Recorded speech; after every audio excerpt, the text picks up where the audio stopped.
Okay, guys, we are live. So for those listening at home, welcome to the Dungeon Musings YouTube channel. My name is Kevin Madison, and I will be your friendly Dungeon Master this evening.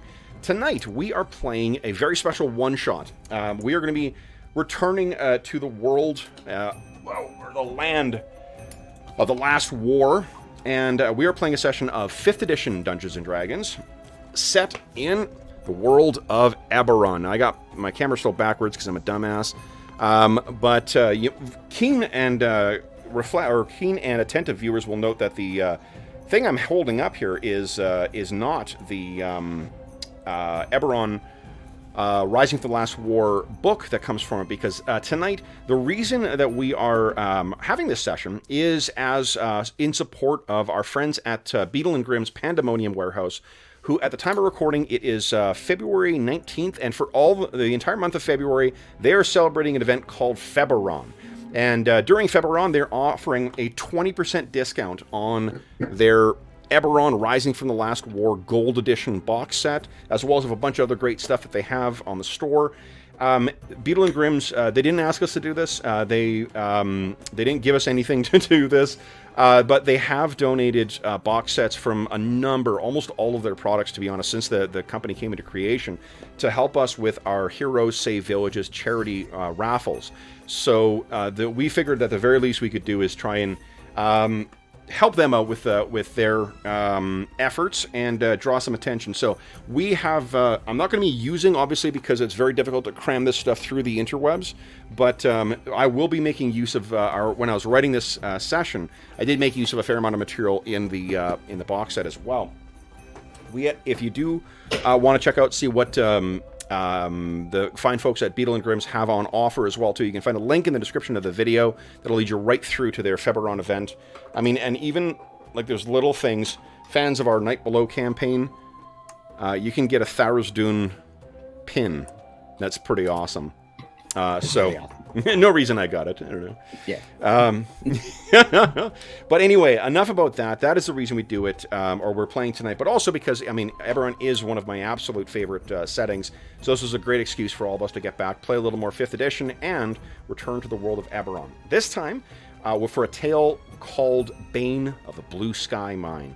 And older viewers may notice that, and particularly Australian viewers, may note that this comes from a song of a very popular, at least in the 80s and early 90s, Australian rock band.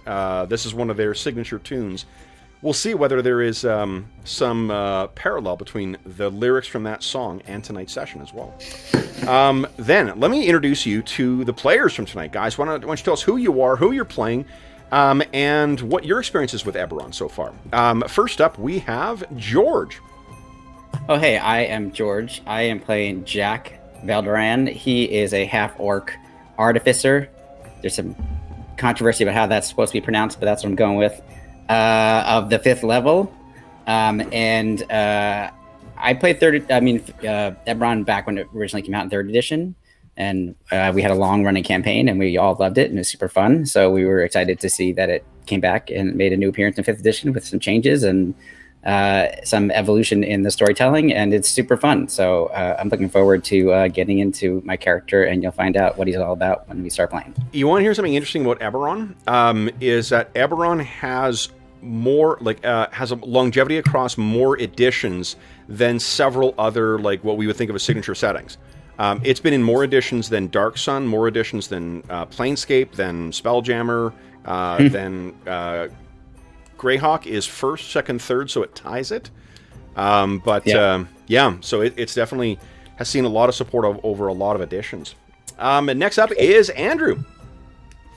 Evening, everyone. I'm Andrew. I'm playing Mini Musgraben, a gnomish rogue. Outside of having the Eberron book on my bookshelf, I shamefully have never actually sat down and read it before today, so I have no experience of the setting, and I'm really looking forward to it's from what I've just reading the synopsis at the beginning. I'm fascinated. This is great stuff. Nice. So I'm excited. So one of the ways where Mini's class is definitely a rogue, but one of the interesting things with Eberron is how I mentioned before we went live, how the setting's more cosmopolitan and whatnot. One of the ways that it differs is that there is a, thrice weekly newspaper that is distributed thanks to the dragon marked houses all across Corvair, and that probably the most widely circulated paper is the Korenberg Chronicle, which is published out of the gnomish nation of Zilargo. Many is from Zilargo. She is a reporter. Yeah. She's a reporter first and foremost. So she also happens to have the class skills of a rogue and a mastermind, but... True, yeah, the mastermind. That'll be cool right out of this guy. Absolutely, yeah. Cool. Excellent. Next up is Jeffrey. Hey everybody, I'm Jeff, and tonight I'm going to be playing Varg the Vicious. He is a level 5 barbarian, and so far in life, he's drawn the short straw a few times, and he uses that to pay life back with the fury that it deserves. Nice. And last, we have another player who will be joining us later, but last but certainly not least for now is John. Hey everyone, I am John, and I am playing Beradad Greenborn. He is a sorcerer supreme and servant to the Great Green Dragon, and leader of the Resistance. Nice. All right, so guys, what has happened for those listening at home? Each of the players has been burdened with a fairly long backstory with some important information. Not because I just want to see them, play characters that I've come up with, but because they're going to be learning about secrets from each other over the course of our role playing. Because everyone knows a little bit of stuff that's going on, so we will be seeing.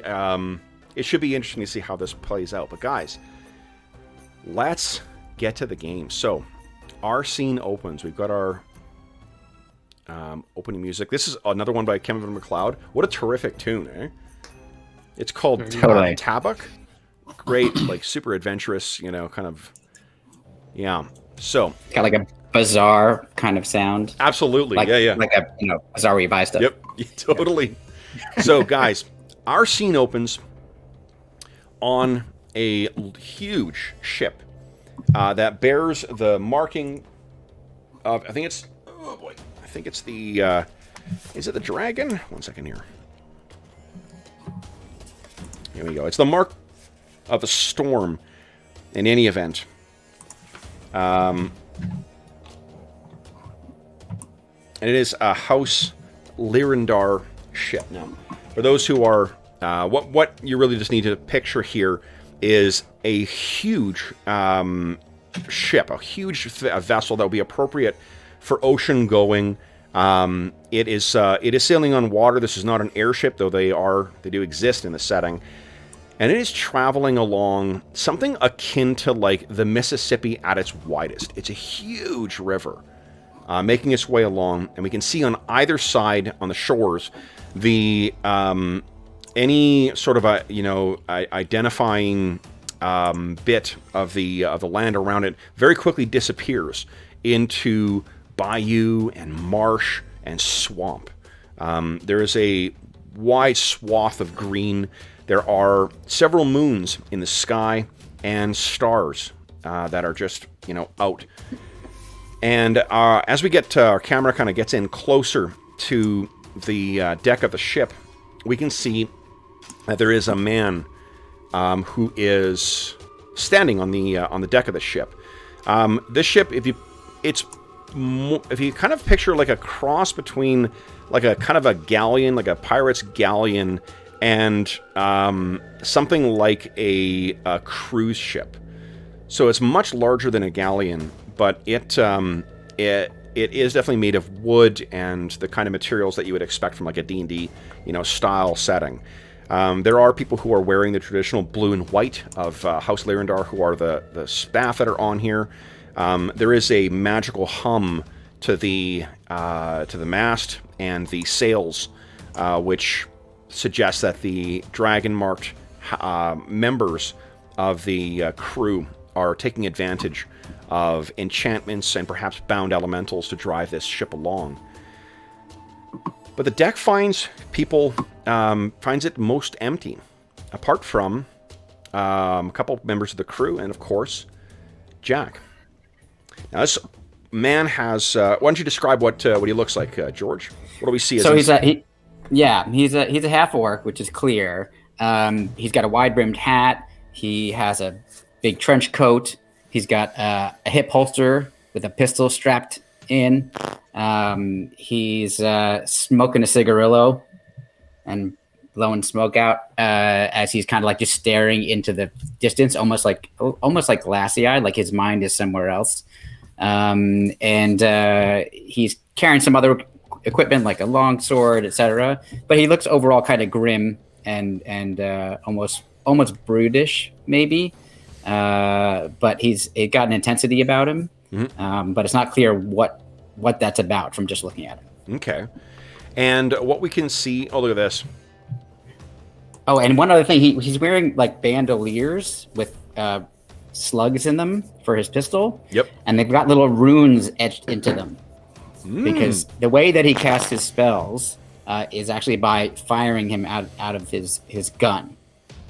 So if he needs to do a firebolt, he grabs a firebolt rune slug, jams it in there, and takes a shot. Nice. All right, our last player is arriving perfectly on time. You artificers and your toys. Totally. All right. So we are. What we see is Jak is sort of staring out at the passing, the tangled darkness that's out there. Jak, one of the things that I can't forgive me. You may have mentioned this already, but I don't remember hearing it. Is that you also have the one of the markings of the dragon prophecy, one of the dragon marks? Yes. Where is... I have the mark of finding. Correct. And so the mark of finding, for those who aren't familiar, the mark of finding is only found among the humans and the half-orcs of House Thirash. And House Thirash is one of the... Well, not one of, it is the newest dragon-marked house. It's only been found within the last, 100, 200 years. It was when gnomes from House Civis happened to be in the Shadow Marches and find a bunch of people with the same marking.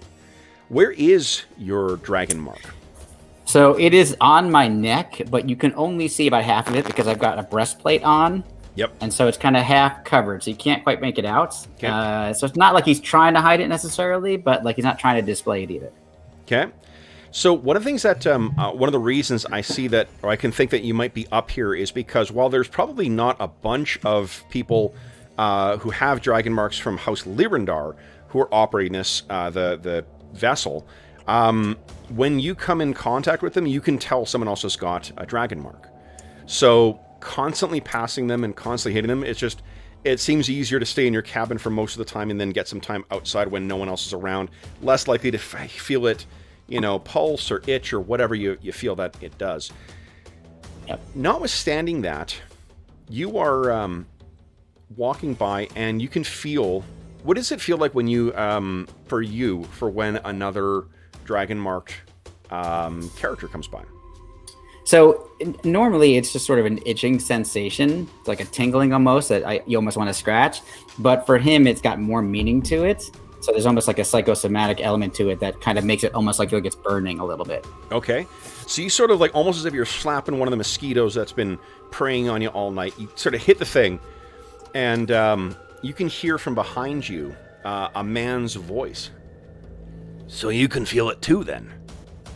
It's interesting. You turn around, and what you see standing there is an attractive and well-kept, half-orcish man. And you can see that, similar to your marking, your dragon mark would glow slightly, especially when first brought in the presence of other dragon marks. He is standing there too.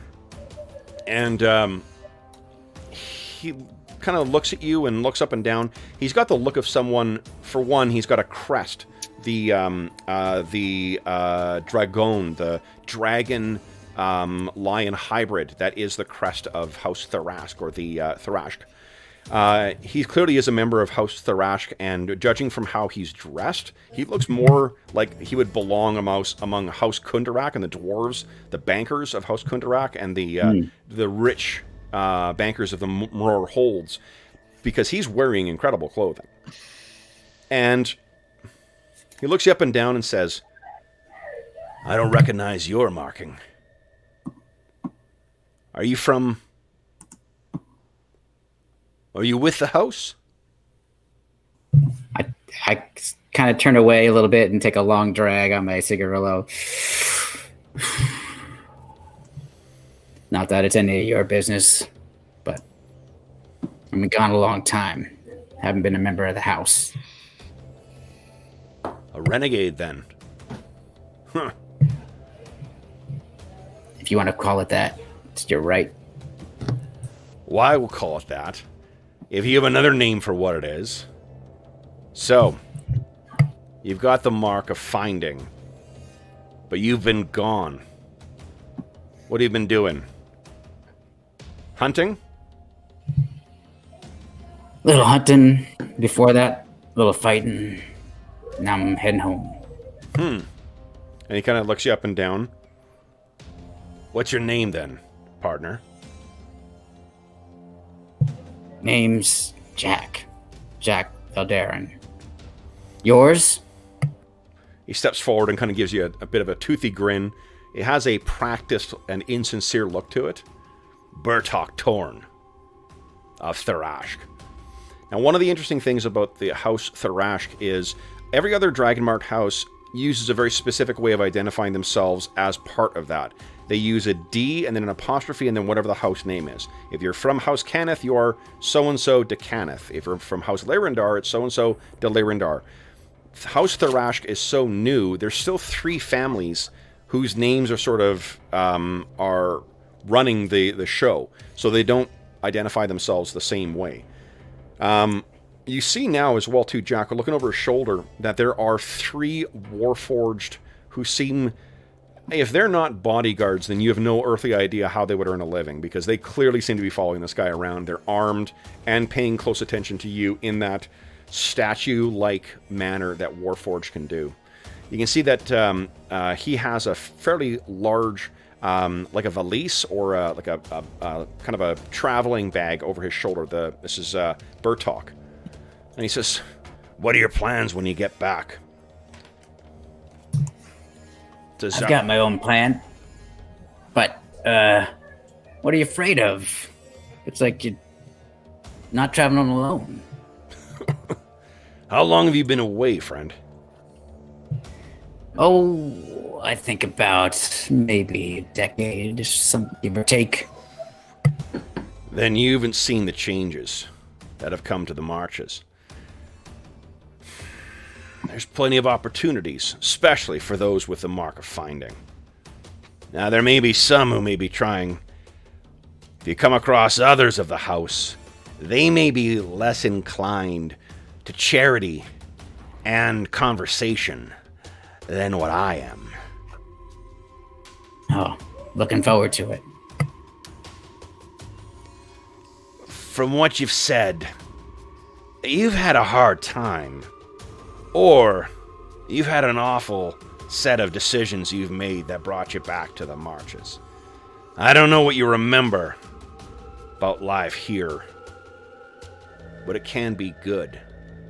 And he kind of taps the crest, particularly if you got the crest. Right. If you want to do something more with that mark, then just disappear into whatever swamp hole that you came out of. You tell them that you're looking for Bertok Torn. I'll try to remember it. Bert something? Bertok. It looks, and you can see kind of a smile's going up in his corner. I like a smart mouth. And he turns and heads away. Don't forget, you disappear into the marshes. No, anybody's going to find you there. Things have changed, Jak. Things have As soon changed. as I know, as soon as I know that he's not turning back to look at me, I actually, the first time, turn and look at him because the last lines that he said make me very curious. Yep. Even I didn't want to let anybody else know, or him especially, but like when no one else is watching, you can see that he's suddenly thinking about what he's just been told. Yeah. So as you you kind of keep an eye on him, Manny, would you kindly give us a stealth check at advantage? And Jack, would you give us a perception check? Actually, no, screw that. We'll use your passive. Because your passive perception is amazing. Net 20. Oh, man. I don't think I need to roll the second one. Nope. It actually rolls it automatically. One of the nice things with the Roll20 sheet is it automatically rolls advantage or disadvantage. If you don't have either... I didn't even... Yeah. Oh, okay. Yeah. If you don't have advantage or disadvantage, we just take the first number. Otherwise, we take the best or the worst of the two, depending on which one we need. So this man walks away, and actually, I'll change his name here. Bertok Torn. And just so it's clear, Jack is kind of a combination of the good, the bad, and the ugly.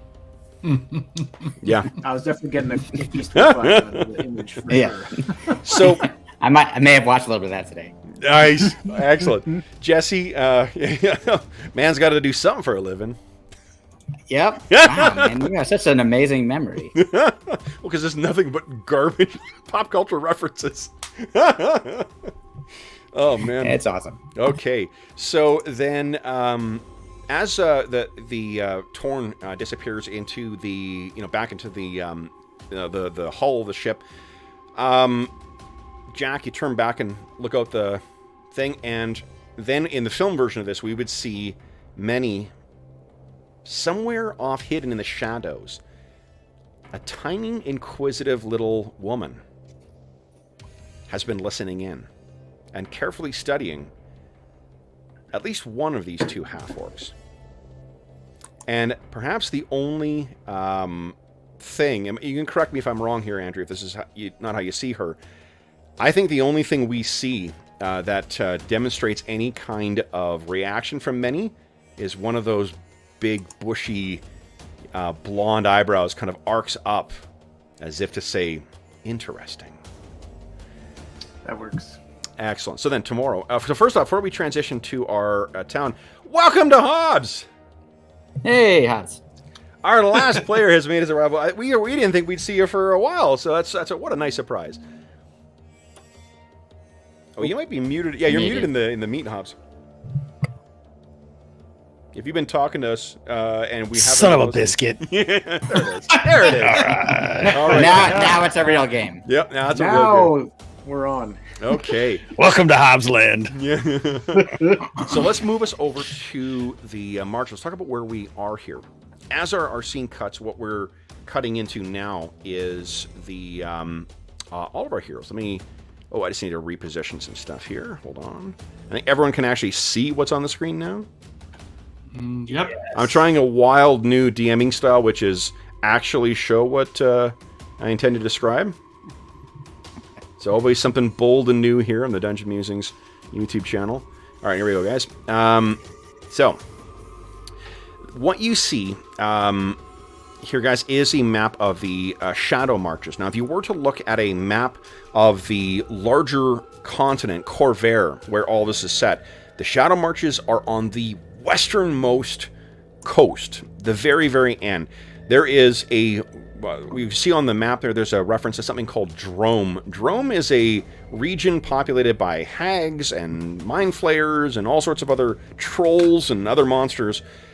So it doesn't see an awful lot of overland travel. The Shadow Marchers have pretty much been ignored for most of modern history, at least since humans have started settling in the west, which has left the Shadow Marchers pretty much on their own. The two pictures you can see on the screen here, that's a good indication of what to expect everywhere in the Shadow Marches is swamp and more swamp. There have been humans living here for about 1,200 years, but there have been orcs living here for 10,000 years. Orcs, the vast majority of half-orcs in Corvair can all trace their origin at some point, whether directly or through ancestry, to the Shadow Marches.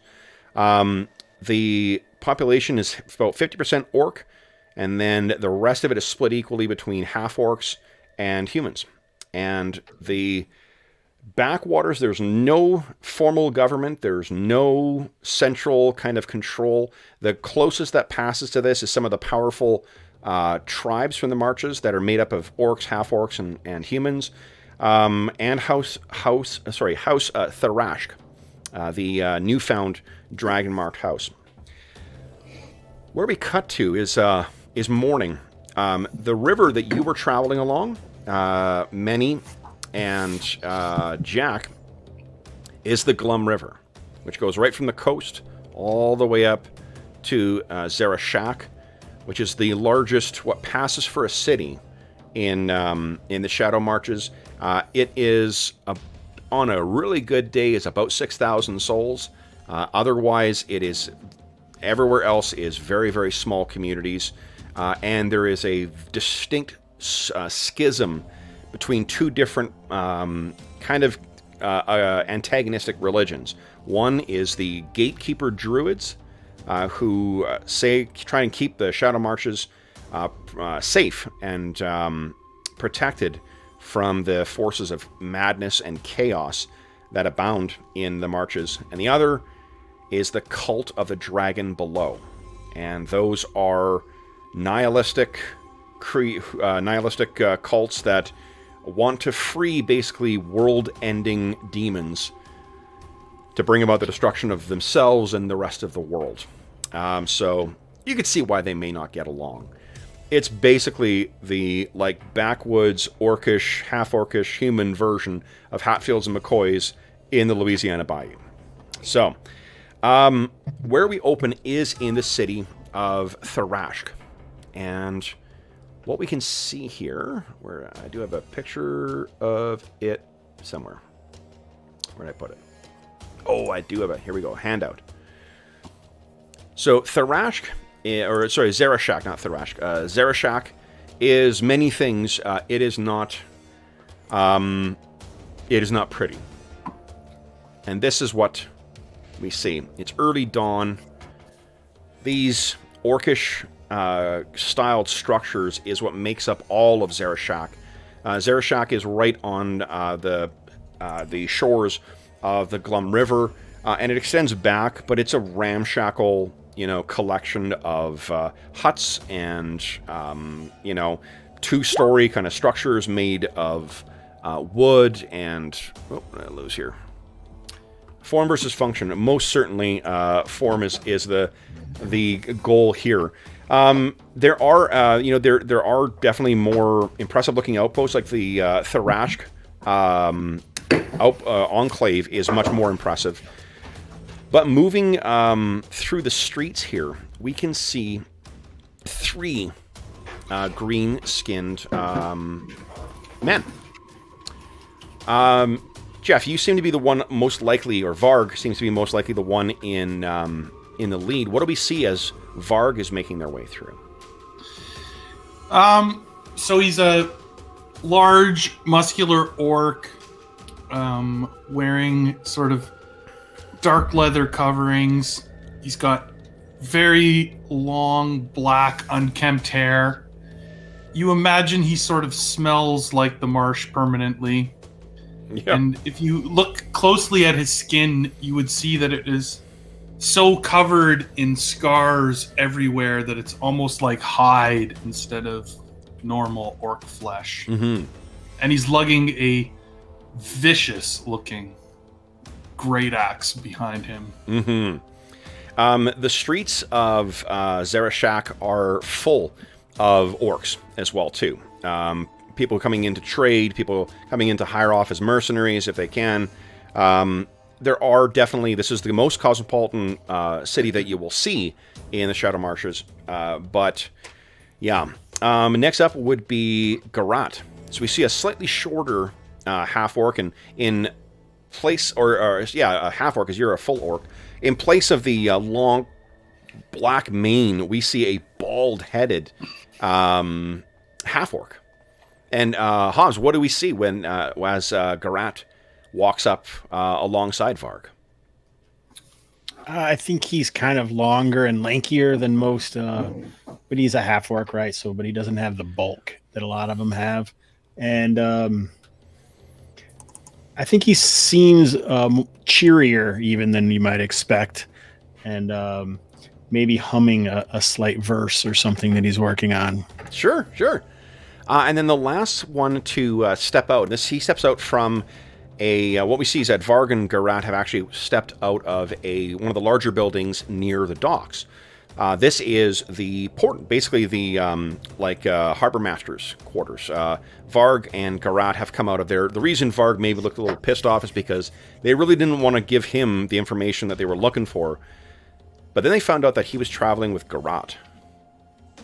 And Gharat is somewhat of a folk hero here. The way I've been telling Hobbs is, and maybe there's a more contemporary reference, but basically think of like Woody Guthrie, but someone who punches.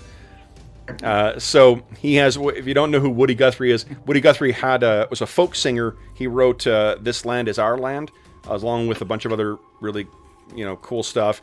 But he used and I don't know if this is true, but the apocryphal story is that he would sit with a guitar and put a sign in front of it, the guitar, and the guitar said, "This machine kills fascists." And so he was a very political, very anti-authoritarian folk musician in the 30s, I think. Gharat is kind of like that. He is definitely seen as a voice of the communities of orcs, half-orcs, and humans in here. And it turns out you had a fan who was in there. They were happy to give you the information. You know that the House Lyrindar vessel, the Wyvern's Wing, will be arriving this morning. Beradad is the one who seemed most interested in that. And as the orc and the half-orc walk out of there, Beradad, what do we see as you step out of the alleyway where you were waiting to meet up with him? Let's see, Beradad is a dragonborn. So instead of skin, he's got little fine scales covering his flesh, and he takes meticulous attention to keep himself looking clean. But his color scheme is like the swamp. He's dark greens with black leather. He doesn't wear any armor. He's got a staff that looks more in the hands of a druid than a sorcerer, and a nice long bow he leaves unstringed across his back. Okay.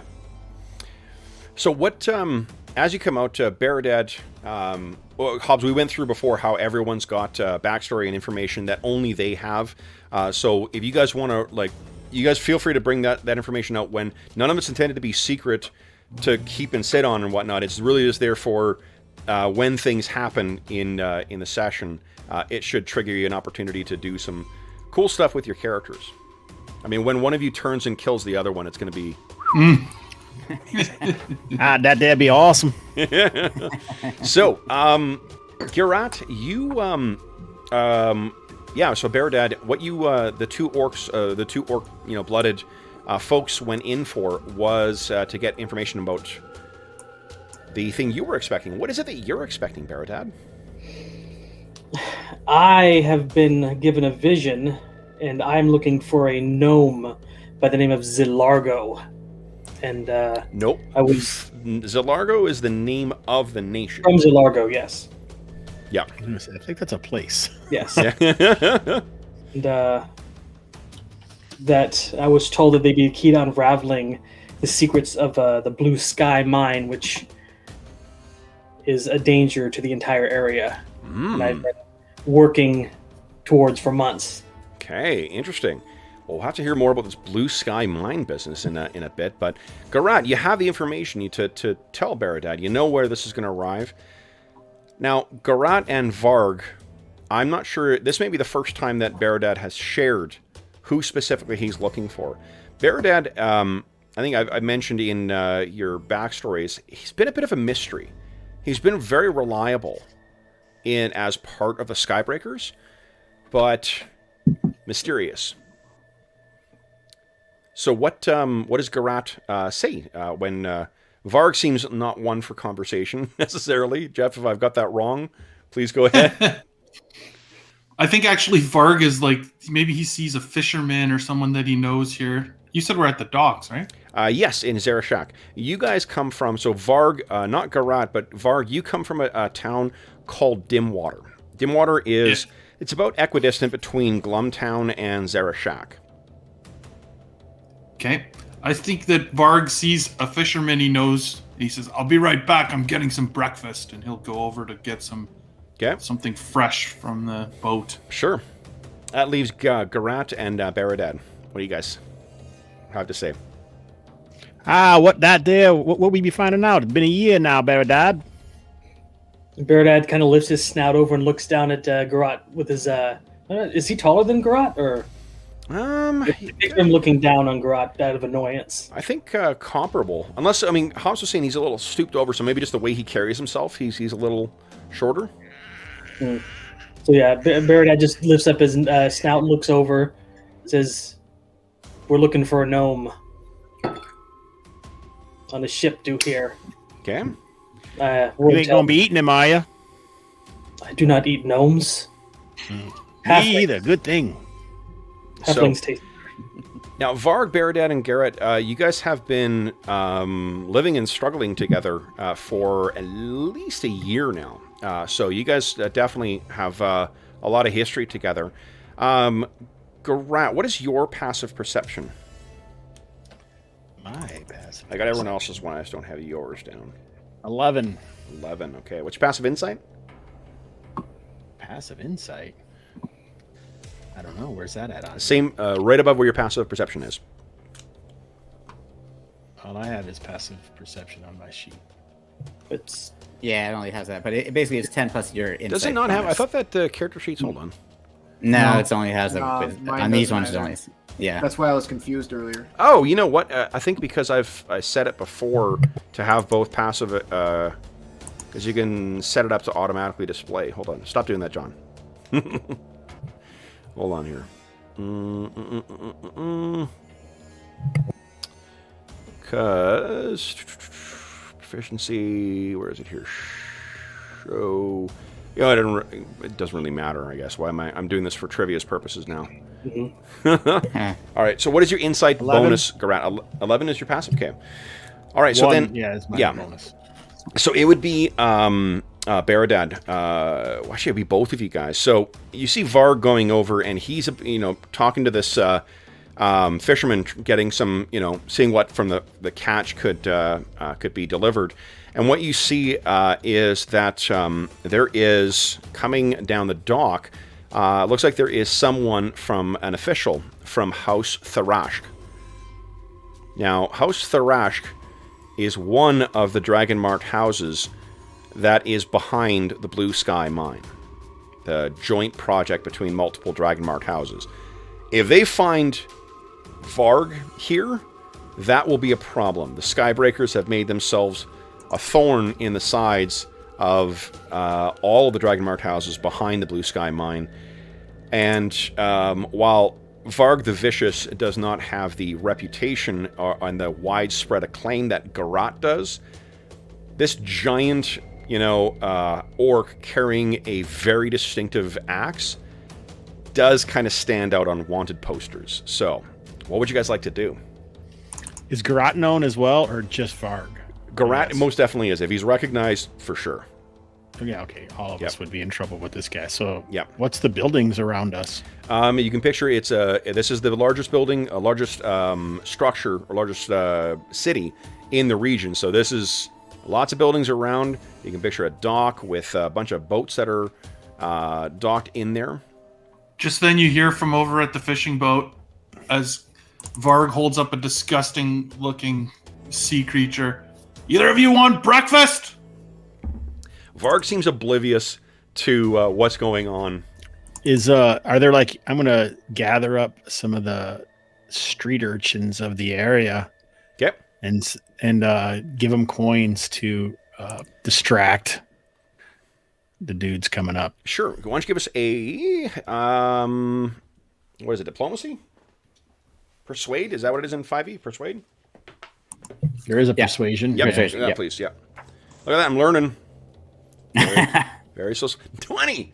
So here's the thing. Nice. You don't even need if Gharat asks these kids to do something, they'll fucking do it. You are a hero to them. So these kids, and it's mostly orcish kids. What do you tell them? The heat be coming, boys. Help us out, will you? We need to skedaddle. What do you want us to do? Just mess with the House of Thirash over there, but don't get hurt. All right. So one of them scoops down, runs forward, and then shouts at one of the other ones to run forward. He goes running forward, and this kid, as the second kid gets closer to the House Thirash agent, he hurls a stone at the direction of the kid, but smacks the Thirash guy right in the temple. He's a human, so he doesn't have quite as sturdy a construction as what the half-orcs do. And the kids kind of like first stop and start laughing and pointing, and as soon as he's like, "You son of a," they race off in a direction away from you, leading your pursuer off. Varg, as soon as you hear the distraction, you're quite perceptive, actually more perceptive than anyone else, except for many.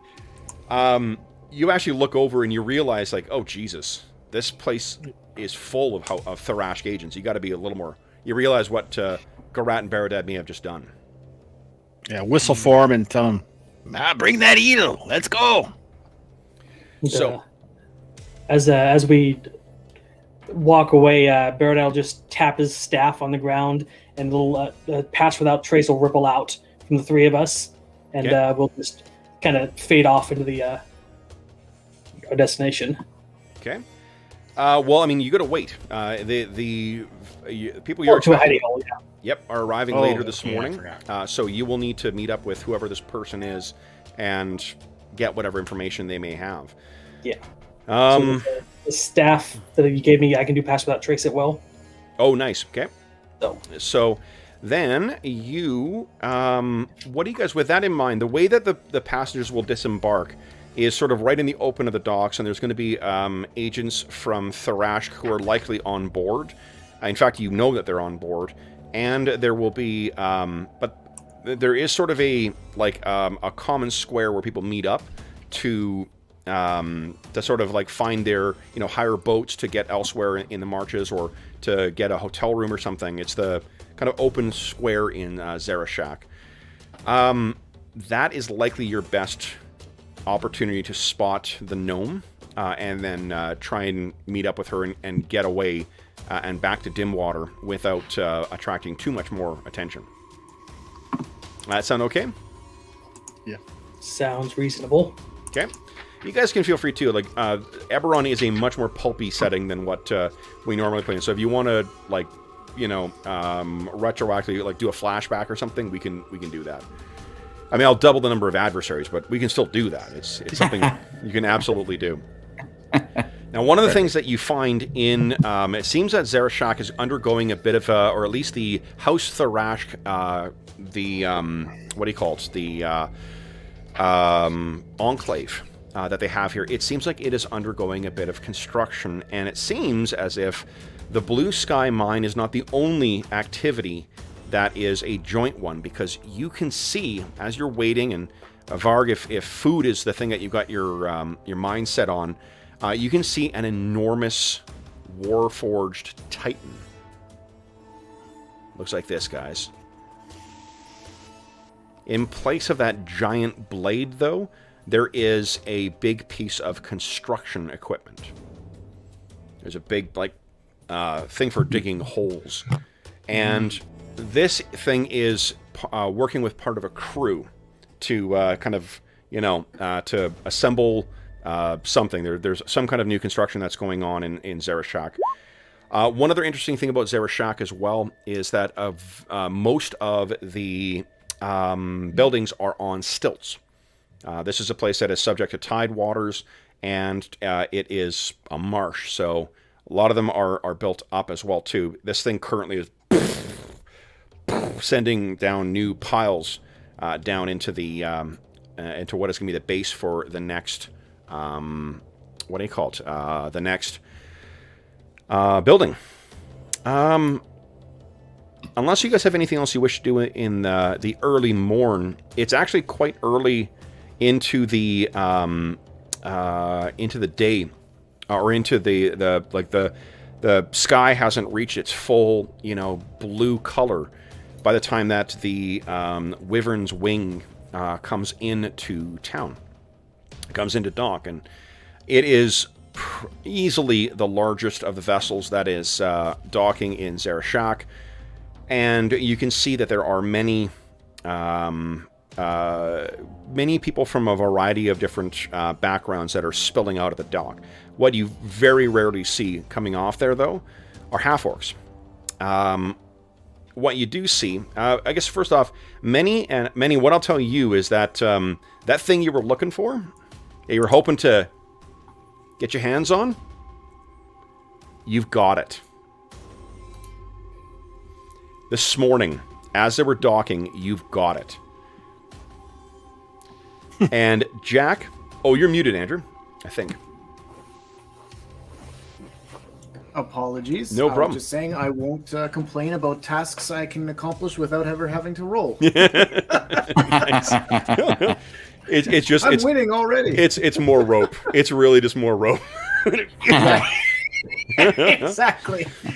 So with that in mind, and Jak, knowing you're sort of I don't know, like Jak and Many, where in the sort of lineup would you guys see yourselves getting off of getting off of the ship here? Would you be one of the first ones off? Would you try and wait and then kind of sneak off later, get yourself in the middle of a crowd? Go ahead, George. I would basically wait for about 2/3 of the people to go. This is sort of a strategy that I learned while serving in the military forces. So just to see if anything odd, strange, out of the ordinary happens, or anybody's there keeping an eye out for anybody else, which is the kind of thing I would do as a scout. Yep. And then, but I don't want to be last. So I'm not going to try to surround myself with the crowd, but I'm going to kind of get in the middle there about 2/3 of the way through. Okay. Given what you've just told me, I think I'm going to try to leave the ship as early as possible in the biggest crowd of people I can manage. One of the upsides that you've got is that the vast majority of everyone else who is here, there may be one or two dwarves in there, maybe there's another gnome, but it's very unlikely. Most everyone else is someone you can easily slip through, particularly with how nimble you are. Especially with a particular little item you gave me that I may be wearing as I'm doing this. I don't know what you're talking about. Yeah. So Many, you are one of the first ones up. We see that it docks up. People are starting to get onto the front. There's a mix of people carrying their own stuff along with a bunch of clearly wealthy folks who are taking their sweet time. They're either nobility from back west or back east rather, or they are part of the dragon marked houses.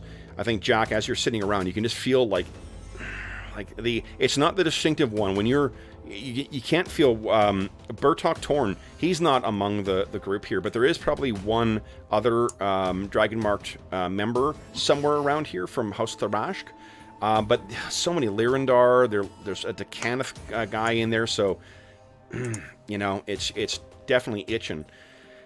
The boat disembarks.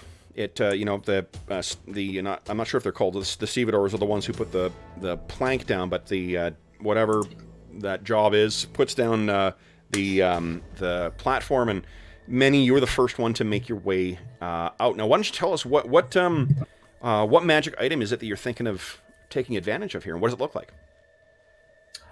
I'm just wearing basically kind of plain leather armor. Most of it is pretty tight to the body to allow maximum movement. But on my back, I'm wearing a black, heavy leather-looking cloak that, if you look closely, effectively imagine Batman's cowl, cape and cowl here. Well, not the cowl, but the cape. I was going to say, that's pretty. Let me see if I can muster that. Hold on. There you go. So yeah, it's a heavy leather in that it falls. It's a heavy cloak that will fall, and if you look very, very closely, you'll even see it's pleated at certain parts, almost like a bat's wing. So you're making your way down, and given some of the leather and exotic leather clothing that some of the people in the marches wear, it doesn't stand out whatsoever. If anything, you just look like a very small, perhaps a child, you know. Now, the one advantage you have is you're first out, but your strides are definitely shorter than what everyone else's is, so you're sort of keeping pace with the crowd as you're going down. And Many, what are you doing as you're making your way? That's a good point. Can I find anyone that looks like a family? That looks like a family? Remember what you're looking for. Yeah, I know. I'm trying to, but right now I'm trying to get out of the ship and. Oh, that looks like you mean like with the House Thirash. Hey, that's a good idea. I'm gonna literally try to look like a child. Okay. Okay. So you've got yourself hunched over, trying to blend in. Why don't you give us a? I think it'll be a stealth check. I'm not going to give you advantage because you are conspicuous in your size, but you're also quite good at it. So let's see how you do here. All right. This will be how difficult it is for others to spot you. 18, pretty good. All right, so you're making your way down, and the rest of the crowd is slowly starting to go out. Jak, you finally get yourself in the crowd, and you're making your way down. That's still a bit of a buzzing. Varg, Berdad, and Gharat, I'm picturing you guys in the square, kind of under the eaves of something, trying to like have a place where you can get a good vantage, but not so conspicuous that the either the watch or the members of House Thirash are going to spot you. Why don't each of you guys give us a perception check, please? Let's see if you can hit 18. Gharat. Nat 1 for Berdad. Awesome. I am concentrating on a spell, so there's... Berdad grabs a kid. You're finally here! I rolled 19. Fantastic. Okay. Yeah, that second half. Yeah, that second dice is just a troll. Every one of us rolled a 19. So we're looking for a gnome, right? Yes. Yep. And as you're, what do you call it? As you are, you're looking out, it's a huge crowd of people coming out, and it's just from where you're not close enough to be able to get a good vantage on this, but you're like, it's got to be in there somewhere. I can't see, where the fuck is this gnome? Jak, you're making your way down in the crowd as well. Sorry, Hobbs, I'll let you say in a second here. I was going to say, after you said, I'm sorry, go. Oh, so Jak, you are coming down as well, too, with all the belongings you have in the world. You don't know what, like, how the hell are you going to, you know, what do you plan on doing once you get to Zarashak? Lord knows. But you're, I don't know, like, how is Jak feeling 10 years away, and he's finally walking down the plank to set foot back in Zarashak, where he left all those years ago? First of all, it feels like a complete foreigner now. This does not feel like who he is anymore at all. So it's kind of strange, but it's also familiar at the same time. So part of him feels comfortable back in the swamps. Yep. But he's also trepidatious, even though he'd never admit that, because he knows he might meet up with people that he left on bad terms with. Yep. And he's kind of keeping an eye out for that, among other things. He also doesn't know how he's going to be received by House Thirash, obviously, since I sort of abandoned my duty and left. So he's, you know, and he's an urban bounty hunter, and so he normally has a contact in different cities. Yep. But he doesn't know if that contact might even be here anymore. Like, he has no idea. He's, you know, it's been 10 years, so he doesn't even know where to go, and he's looking around to see why Burtok said things were different. That's his main thing. What you're seeing is that this is that, you know, when you go back to your hometown after you've been away for a while, and you're just like, oh, Jesus, that's gone. So everything that is different stands out. Zarashak is not your hometown. Dimwater is your hometown. But right. You at least are familiar with this place. It is probably about twice the size of when you left. And the outpost and the enclave, it's technically it's House Thirash, but you can see that there are other markings from other dragon-marked houses on there. It seems like the interest of the dragon-marked houses has expanded out here. And as you are making your way down, you're taking this in, again, it's, God, God, something's... And you can hear... you recognize the voice. It's Bertok Torn. And he is trying to push his way through. Let me through! Get out of the way! Where is he? Someone's got it! There's a thief among them! And Minnie and Jak, you can both easily hear that. Varg, let's see here. Varg, you can for sure hear that as well, too. Someone's talking up there. What the fuck? And when you look over, there's this sort of like slow-mo moment where Jak kind of looks back to bring his brim up. He's been hiding his face under his brim. Looks back, and he looks out to try and see what's going on. And Varg, for the first time in 10 years, you're setting eyes on your brother. Son of a bitch! Then he realizes he said that a little too loud. Jak, give us a perception roll. I think it's a DC, let's say 12, to figure out the source of... Okay, cool. And because I'm a hunter, this is fun. I get to add a D4 roll to this. My intuition. So pretty fun. Here we go.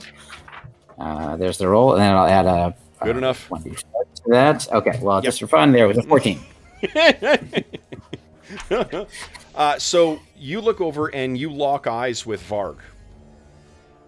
And okay, I'm kind of frozen. Varg is like for a split second, you think your eyes are playing tricks on you. When you last saw Varg, he was 16. He's an orc, so he would have been a big 16. But Jeff, am I correct in thinking he's even bigger now? Oh yeah, he's a lot larger. So, as these two are locked eyes, what do we see? Like, what's the expression that's going across their faces? Jeff, you're the, I think, maybe more emotional one of the two. How do you react? I think he's clearly angry to see him. Okay. I'm trying to maintain a complete, like, blank face, kind of a poker face, but, like, you see his eye twitch a little bit, and you know, like, he's probably very deeply affected by this, sighting of his brother. Do I also see Bertok? You also see Bertok trying to shove, and this sort of brings us back into the moment. Menny, what are you doing, having heard Bertok scream out thief? Not looking back. I guess I'm gonna continue trying to bury myself in this crowd. Okay. So you're trying to until I find my way to somewhere where I feel like I'm at least finally like alone. Okay. So you're trying to sneak your way, to the edge of this square, and you're easily able to. What your dice roll tells us that no one else has spotted you yet. Jak, you're sort of pushed down, and you're being pushed closer towards Varg. Baradad, Gharat, and Varg, you guys can't spot where this gnome is. From where you are, what do you guys want to do? How far away are we from this boat and like where Barak has gotten off and started to make a scene? Where Bertok? Bertok, 30 feet away. Bertok is probably about 50 feet away at this point, and he's pushing his way along, and there is now 5 warforged that are behind him, trying to push their way through to see what's going on. Many, you've kind of stopped yourself up against the alleyway. Varg and Jak, am I correct in thinking that you guys can't? You're sort of absorbed with watching each other at this point while everything else is going on. Yeah, well, Gharat sees what's happening with Varg. I was just going to say, so he's going to sidle forward. He tosses down his little bowl of worms that they've been snacking on, waiting from the worm bench here. Yep. And he's going to use his medallion of thoughts to see if he can figure out what Bertok is trying to. Because if we could get what he lost, that might be good for our. Oh, okay. Yeah. So what is your medallion? Click on your magic item. It'll all the rules will show up in chat. I don't think so. Oh, you little faith. Well, I tried to find him on here before and I couldn't. So. That does not necessarily mean that it's not there. Hey! Shots fired. A little sneak attack for you. Where do you want me to click on it? Is what I'm asking. I'm wondering because I don't even see like the vocal chat. I looked it up and all it does is allow me to do detect thoughts spell. Okay. 3 times per day. And I have that. And so within it's on page Yeah, it doesn't Yeah, show. oh, actually, I got my card. 233. Yeah, got Oh, it. Got it. nice. I think while you're looking that up, Varg, it does have his eyes locked with Jak, but then sort of as he's gripping his axe, as his nails sort of dig into his palm and sort of cut into his flesh, it sort of snaps him out of it. Mm. And he looks at Brad and he says, I need a drink now before I kill an orc. Okay. Baradad, would you give me a perception check, please? Yes.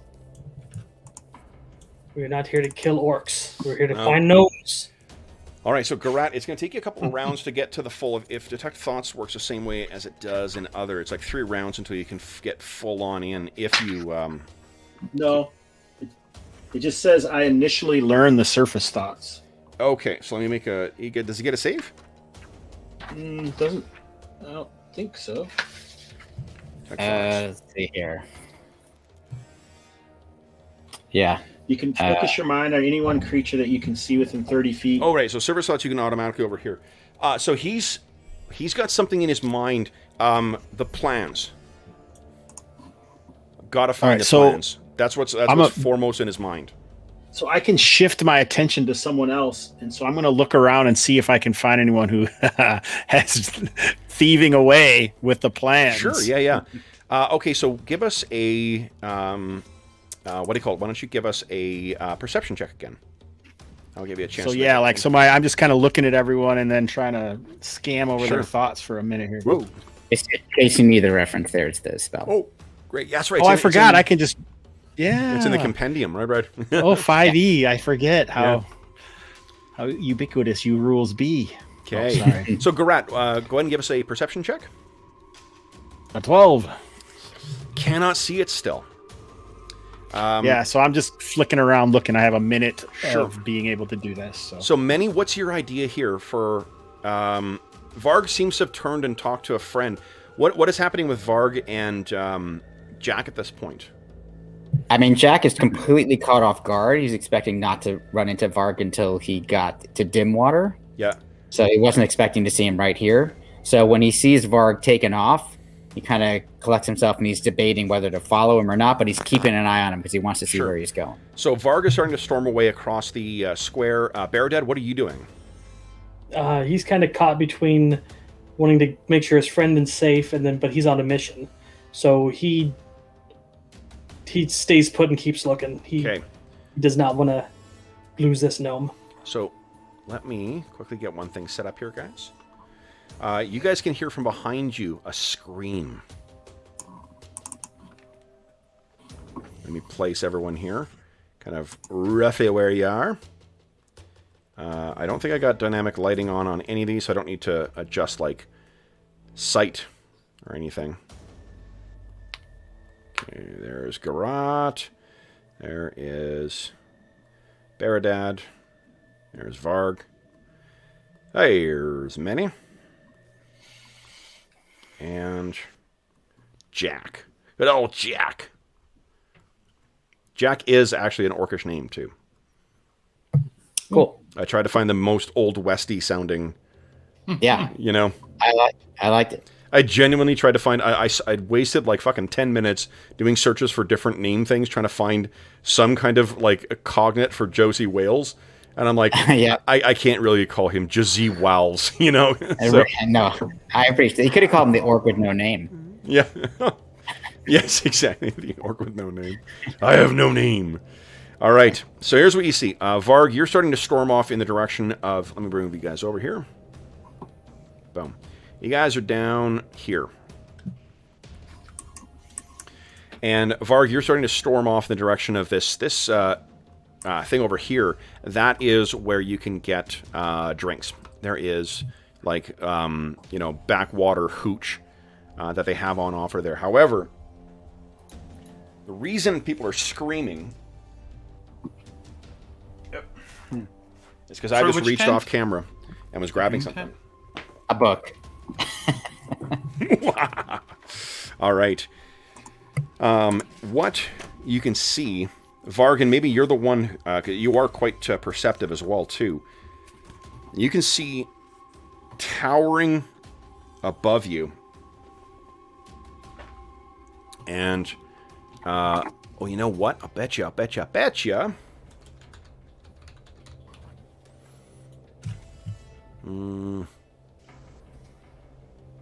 Where are you here? No, I'm in the wrong tab. Dummy. That's like a drinkable thing right there. Yeah. Being in the wrong tab on roll 20. Totally. Drink. Okay. Because I think in my... Yes. Fan-fucking-tastic. All right.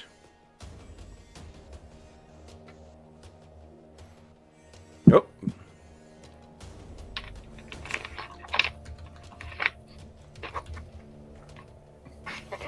Yes, that's the shit.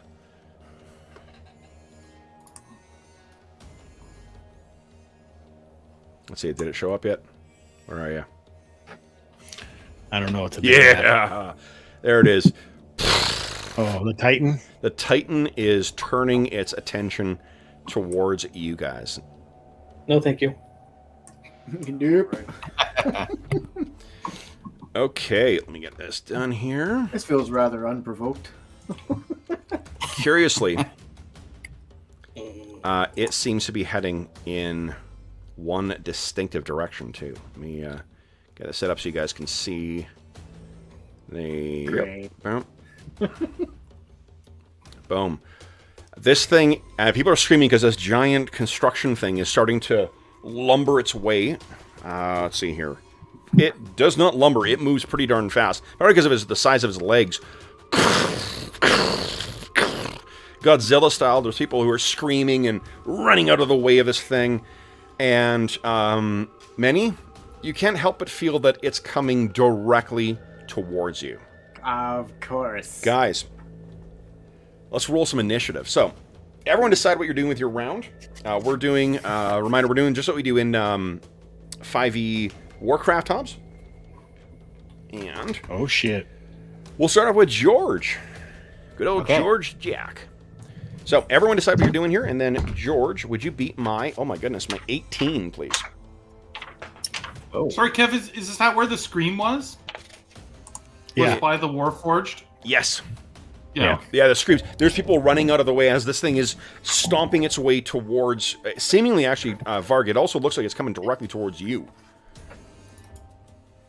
All right, here we go. Go. Oh, Yes! Tied. So I am on a 17, guys. So add in, either add the faster things you're doing, subtract the slower things you're doing. I'll zoom in a scooch here because I am way the F out right now.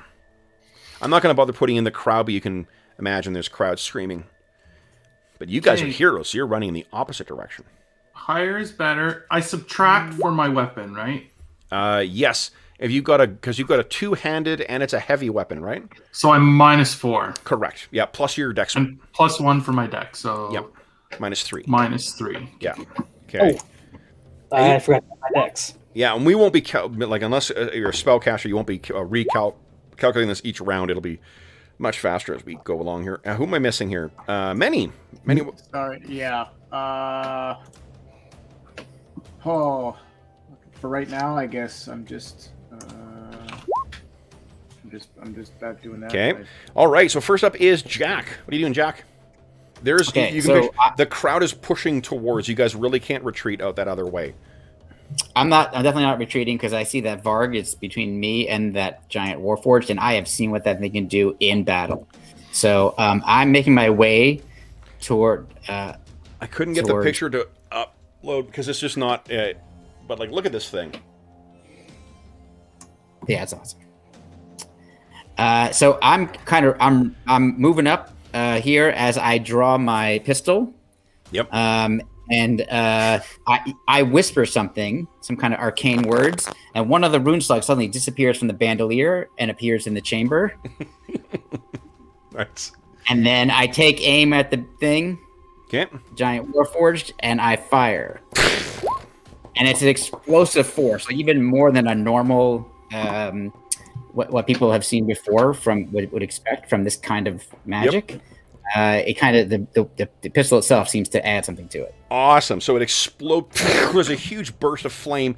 It hits the side of this thing, leaves a scorch. But then as the fire and the kind of soot goes away, it doesn't seem to have affected it in the least.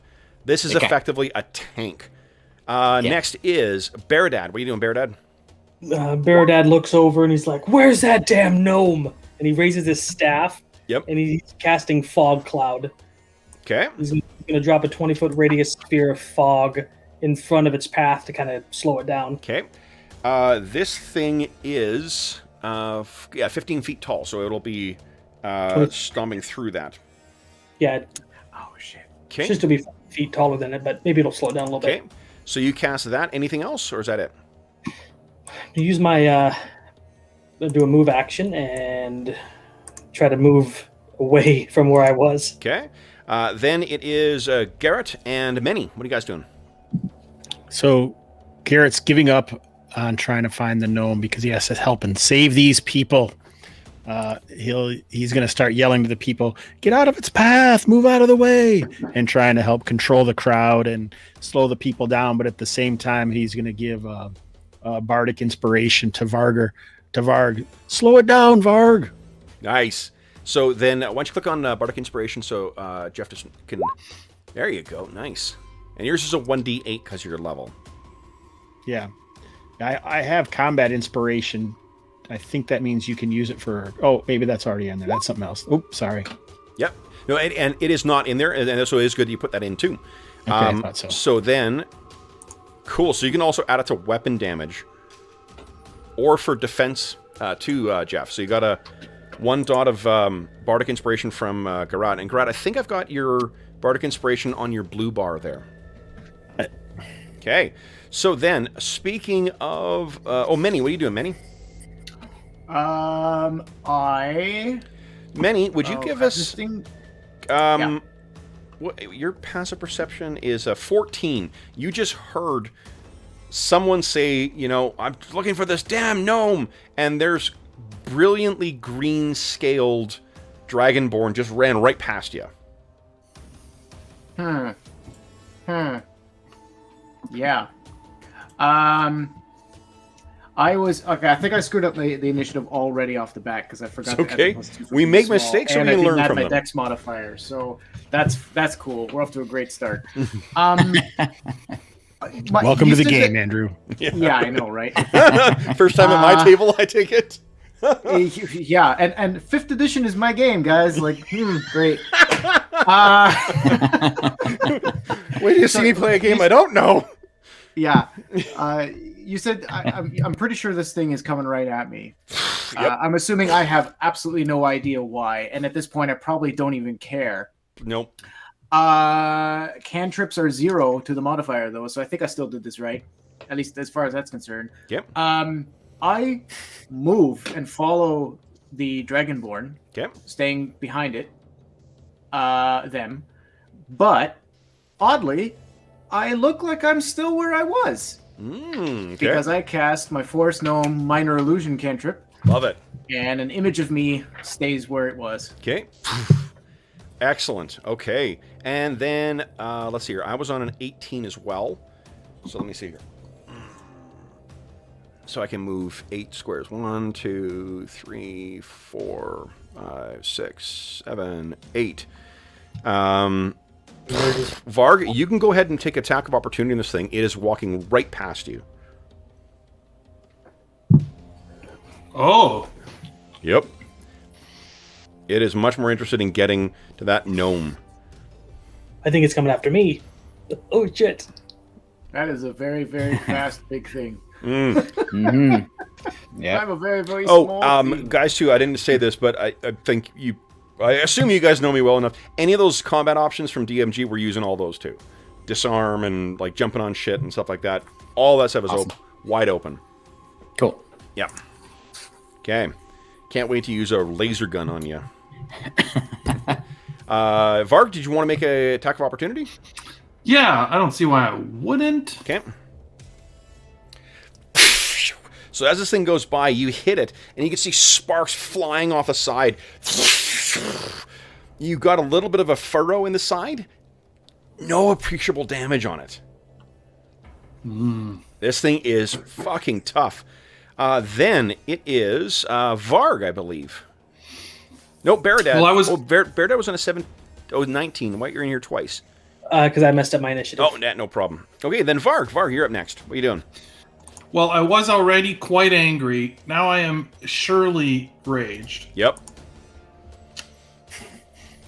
My mom's name is Shirley. Yep. Surely you jest. And I will charge at this thing. Okay. And I will attack recklessly. Okay. Nice.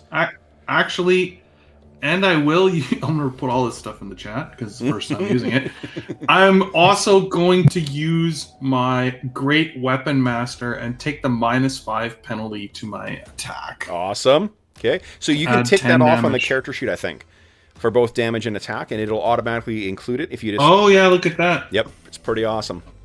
Oh, and rage. Yep. Bardic Inspiration too. Nice. And what's this one? Great Weapon Master? Yep. We check them all? Check them all. Yep. Oh, holy shit. Oh. It's an immediate Opening with crit. a crit. Oh my god. So It doesn't that's do anything. 20 plus 16 is 36 plus your... Oh, that's what your Great Weapon Mastery. Oh, and I don't think it rolled the weapon 3 times. Or you add all that together. Yeah, we add it all together. So it's 28. 20... so hold on. Because you're... Because of the Great Weapon Master, you rolled the extra dice twice on a crit. Right. So I'd double your bonus too, right? Like, do crits in 5e? No, you don't get the bonus twice. You only get the dice damage, I think, twice. It's every You time could have put Bardic Inspiration on there, though, if you want to do more. Yeah, it's true. I could roll my D8 Bardic Inspiration. Let's do it. Nice. When you're that angry, you just do it all at once. So then that is 31 damage. Look at this. Ooh, dented the thing. Gears and there's oil that sprays out of it. Steam comes out. Magical sparks fly as this thing kind of wobbles on its legs, turns and kind of sees you down there. Then it is, I think, the end of the round, guys. Actually, I have Yep. an extra attack. Love as it. well. Go ahead. So there's actually a second swing with the. Are you my kidding God. me? That's 20 What? is just What? giving us the Beetle and Grimm's magic tonight. Jesus, that's fantastic. All right, Oh so my God. 22. That is another 34 damage. 34 damage. Wow. oh my god. So apparently, Varg has got some unresolved anger issues about Jak. Yeah. Yeah. I'm gonna leave. So His Varg- brother is standing right beside him while he does this too. Yeah, like it's just, Amazing. yeah. I mean, he's rending apart solid steel and bronze. Sparks are flying. It is a incredible display of martial prowess. That brings us to the end of round 1, guys. We're on round 2. Okay. Now, George, you tied me last time. So, I can jack dice. Here. Oh, yeah. Oh. This thing's pissed off. 19. Beat my 19. Please. All right, here we go. There we go. Nat 20. Come on. Nope. I am on an 18, guys. All right, so I think I am up probably before any of you guys. So, this thing now, it brings that massive hammer back. Did not enjoy fighting. You know what I'll do, actually, guys, for today? You want me to roll in chat? I can do sure. most of the things. Sure, I normally don't do that, but let's quit searching here. Let's see what this first one. So it brings that massive hammer back. God dang, look at this, guys. Holy smokes. This illustration is fucking awesome. Wayne Reynolds is, oh my goodness. Phenomenal. They're really that big.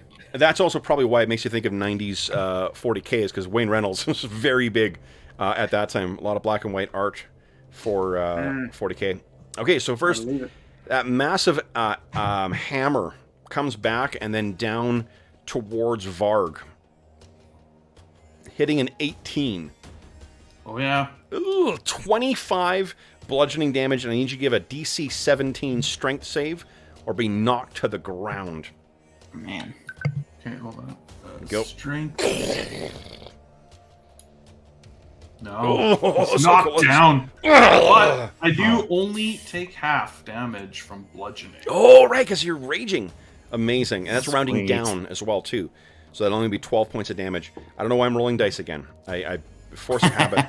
I'm going to use this stats for the axe, but you remember it's a piercing damage as opposed to slashing for this one. You are prone, so this is going to be quite bad if it hits. 11! So, Varg, you're knocked to the ground by that first, and through the blood haze of your rage, you can see this, like, a thing that they would use to, like, Auger. Yeah, sure. It's coming down. You dive out of the way, and it hits the ground and leaves a furrow behind it. Next up looks like. Oh, who am I missing here? Manny. Geez, I'm sorry. Yep, sorry. That's sorry. okay. Okay, so we have, unless Minnie is before you guys, she is tiny, so she does get the plus. Don't know. What actually? What's? Yeah, no. I'm just doing this. Okay, Minnie, Jak, Gharat, and Baradad. You guys are all up. What are you doing?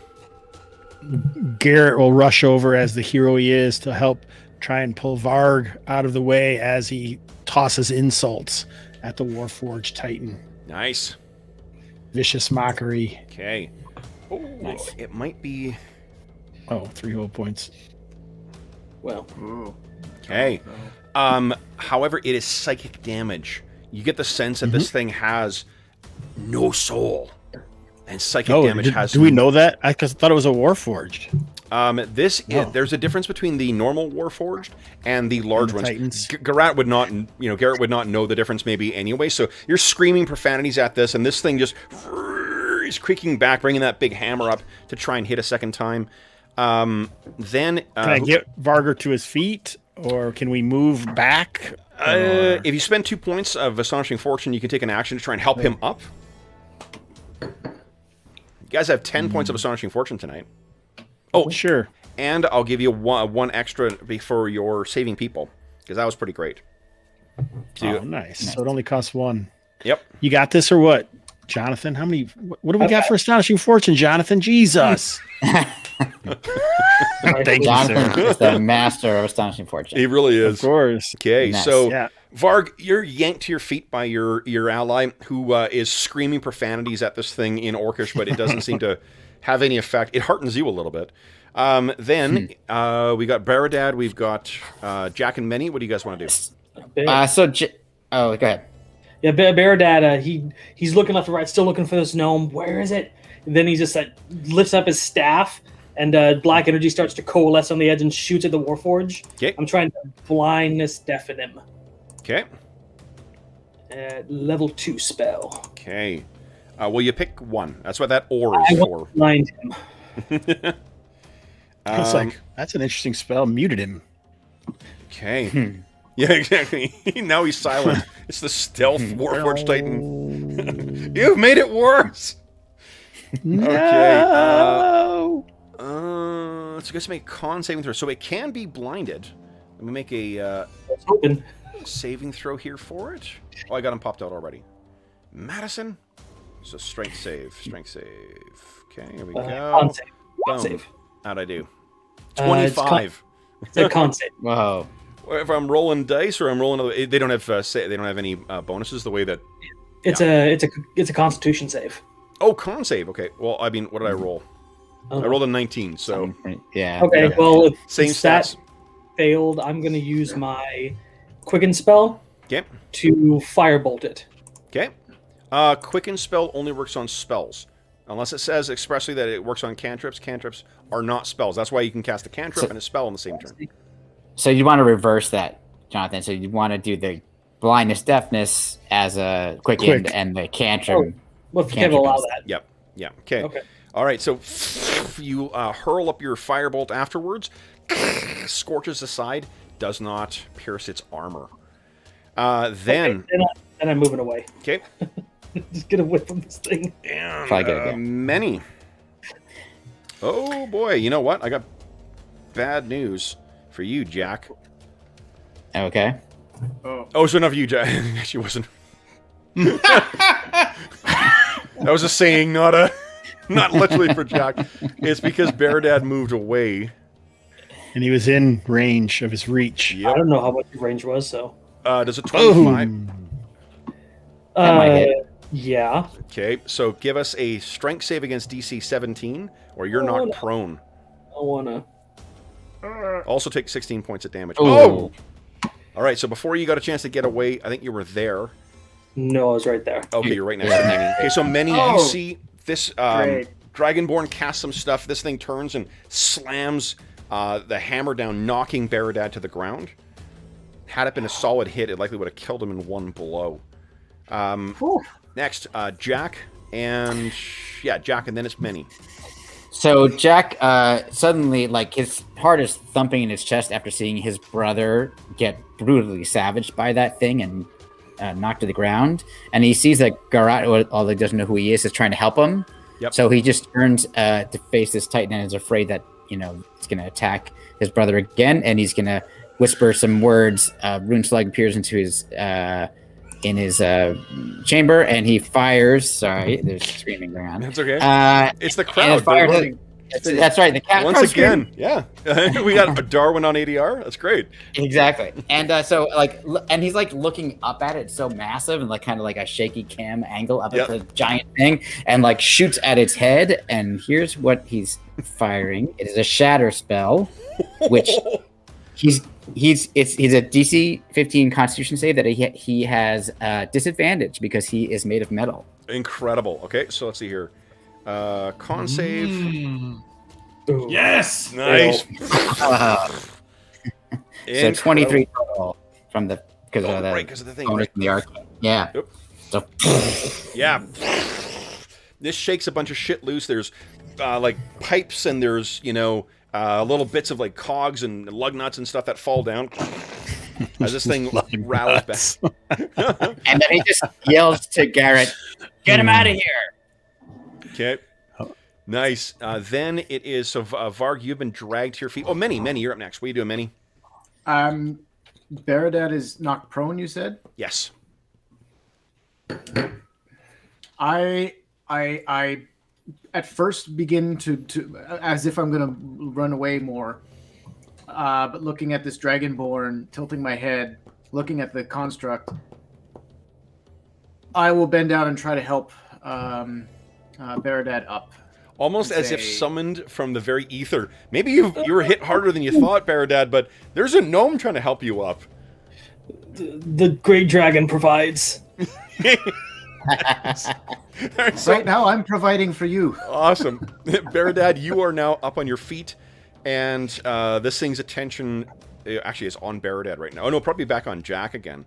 Varg, you're up next. What are you doing? I think Varg looks at his brother as he's being lifted up, and he sees this powerful shot that Jack has done, and there's almost a bit of admiration for a second, but then you see it just turn back to anger, and he turns his axe onto this monster again, sort of envisioning Jack's face, right? Shining. Maybe he even sees a spot where Jack's face is like shining in the metal of its body, and that's the spot he swings at. Love it, love it. Go ahead, make a attack roll.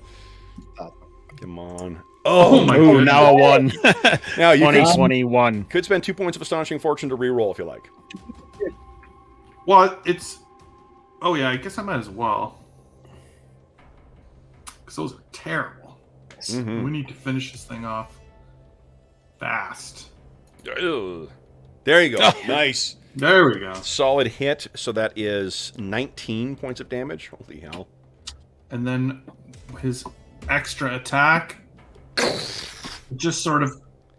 Every time he swings, it just seems like he's building momentum. Yep. Another one, 20. Yep. Okay.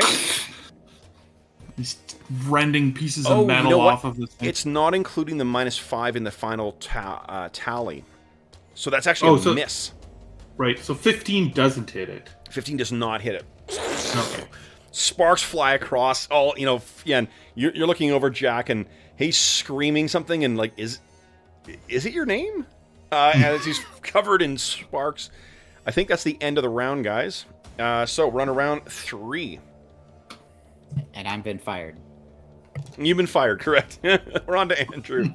Andrew, everyone decide what you want to do with your round, and then Andrew. Oh boy, beat my 3. Nice. You guys are all well before this thing.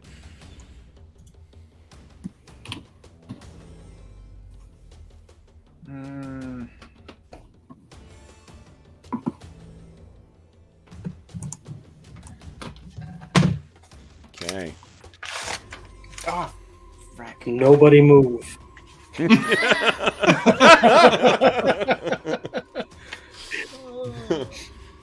Oh, jeez. That's great. Disengaging is a bonus action, right? What's that? Disengaging is a bonus action? Disengaging, I think, is an action, actually. Okay, Yeah. good. Yeah. But you got quick and spell, right? Okay. Right. Yeah. So then, first up, it looks like, who am I waiting? Oh, Minnie. We're just waiting for. I'm sorry. I'm trying it's to figure okay. out what the heck the speed of this action would be. Uh, What would the it's help only- action? So, like, nothing has Oh, modifiers. nothing else affects anything. Yeah, nothing else Okay. has. It's not like in where we need to be fussing with the numbers each time. Yep. Unless you are using a two-handed melee weapon, a light or finesse melee weapon, heavy melee weapon, or a weapon, range weapon with loading, or you're casting spells. It's whatever you roll, plus It's your just- dex modifier. Dex modifier, and in my case, no, I'm your I'm size. small, so Plus 2. okay. Yeah. In that case, I'm a whopping. Heck yeah. Manny, you're up first. What are you doing? Looking at all this and deciding that this person in front of me is important to me, I am going to cast, well, not cast, but I'm going to use the help action on them Okay. to try to. So, Jonathan, you would get advantage on your next attack. Okay. Nice. Okay. The gnome many doesn't realize whether or not you're going to use a physical attack or not. It's just instinct. Okay. Anything else you wish to do? Like move away. Yeah, maybe. You are in the range of this thing. Yeah, I think based on last turn, we're not moving. Okay. You know what? Don't you have? Can't you like your because you're a rogue? I'm a rogue. I'm Yeah. a rogue. I'm moving. Disengage. Yeah, nice. So Minnie's like, "You got this," and runs I away. have faith, new friend. Then it is Jak. What are you doing? Action. Okay, so I whisper some arcane words. Another slug goes into the chamber, and he points it at this thing, and it's like a shotgun going off. It's like a spray that focuses on this creature. It's a thunder wave. Okay, DC 15 con save. Let's see here. Yeah. Here we go. Roll crap, Kev. No. No. Okay. So he takes no damage, and he does not get moved or anything. So. Okay. Yeah. Is that it for you? That is it. Remember, I do you not guys want to move until my brother's out of the way. Can spend 2 points of Astonishing Fortune to take another action if you choose to. I think I'll save it for now. Okay. Next is Beardad and Gharat. What are you guys doing? Oh, sorry. He takes half damage. Sorry, Kev. I'm so sorry. On a successful save, the creature takes half damage, but is not pushed. Okay, so So it does take it. It takes All right. 4. I'll take my action before Gharat gets in the way. another screw falls down. So Beardad's gonna burn 2 points of his sorcery points to Okay. quicken a spell.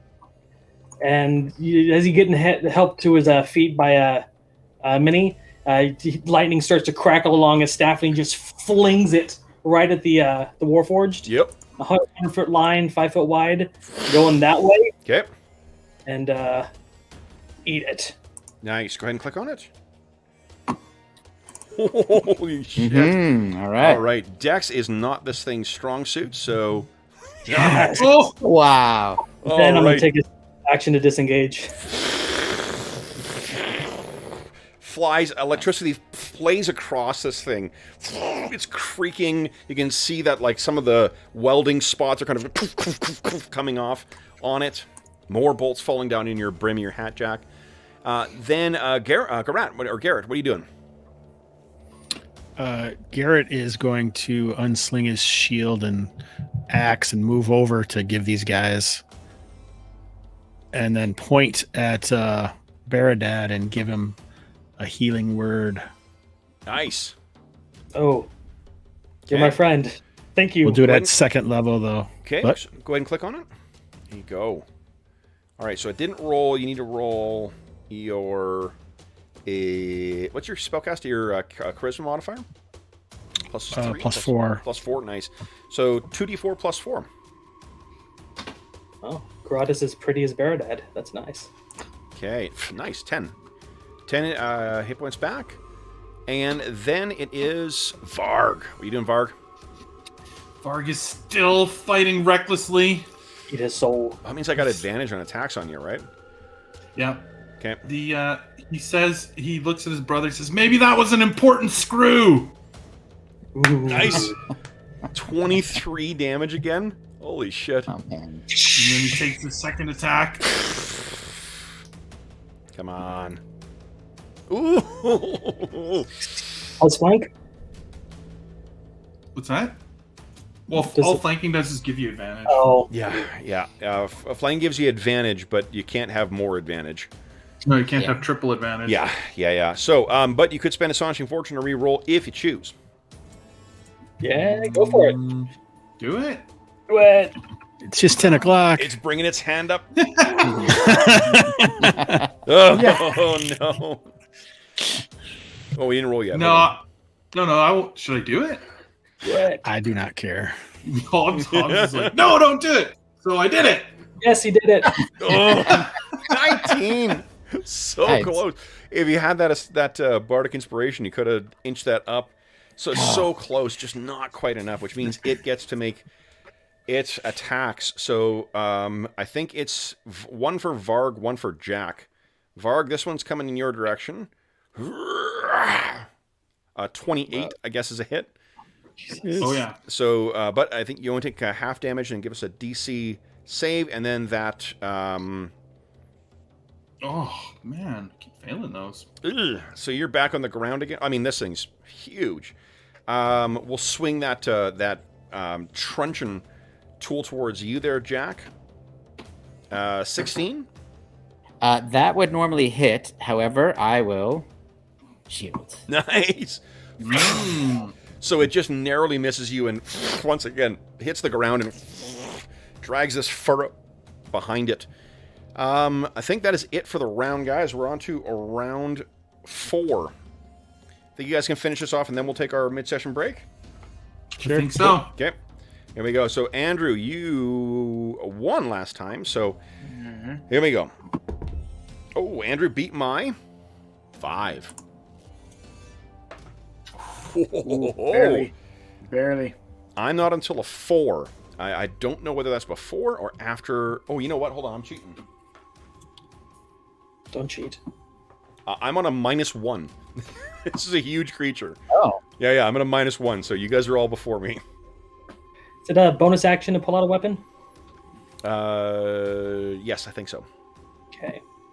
Oh, no, I can't remember. It's free action, isn't it? I think it's a free action. Yeah. Okay. Okay. So I put my thing. There we go. Nice. All right.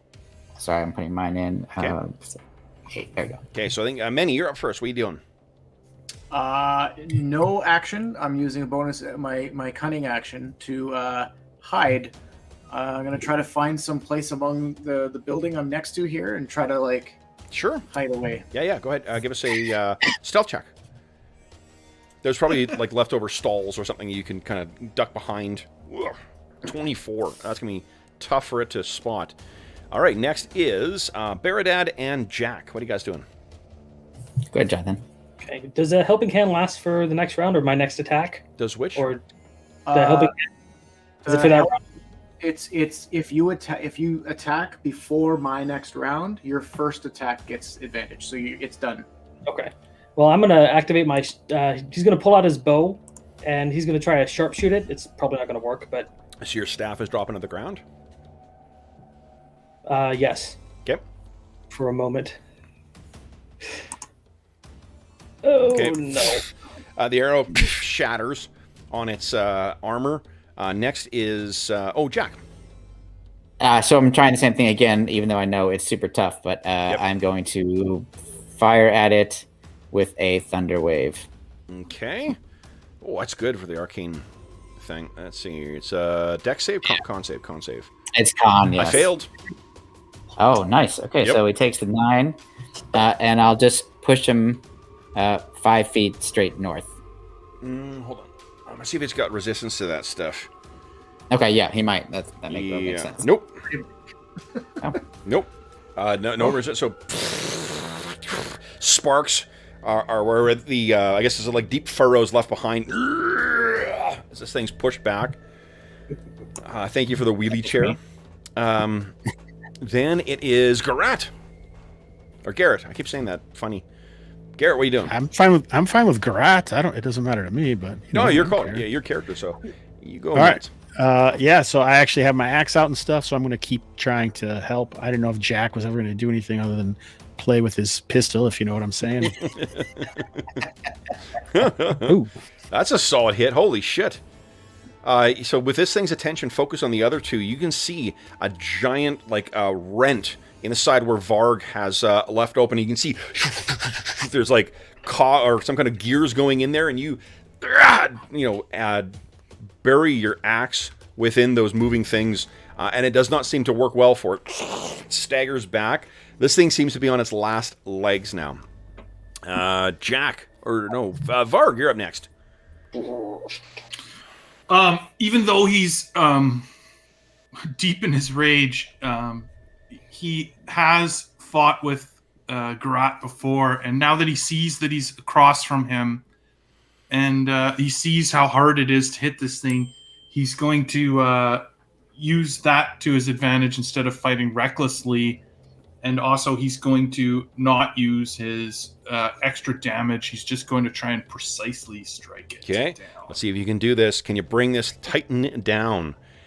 Yes, you can. So, Jeff, what does it look like as you bring this enormous thing down to the ground? I think he actually sees the spot where that screw was knocked loose by his brother earlier, and he sees that it was sort of holding an important piece of armor on, and it's kind of fallen away a bit, and he swings in and places it sort of right into the gearworks at the heart of this thing. Sparks are flying out of its neck, and it tries to rear back, but it can't quite move. You're moved maybe 3 inches along, and then this thing finally wrenches loose from you. Gears and oil and whatnot are just spraying everywhere. Its arms hang limp against its side as it sort of tries to pull the bulk of its body away from you, and then crashes to the ground, burying itself in the dirt and leaving a small berm where it's collided. You guys can hear the shouts and cries of everyone. What do you call it?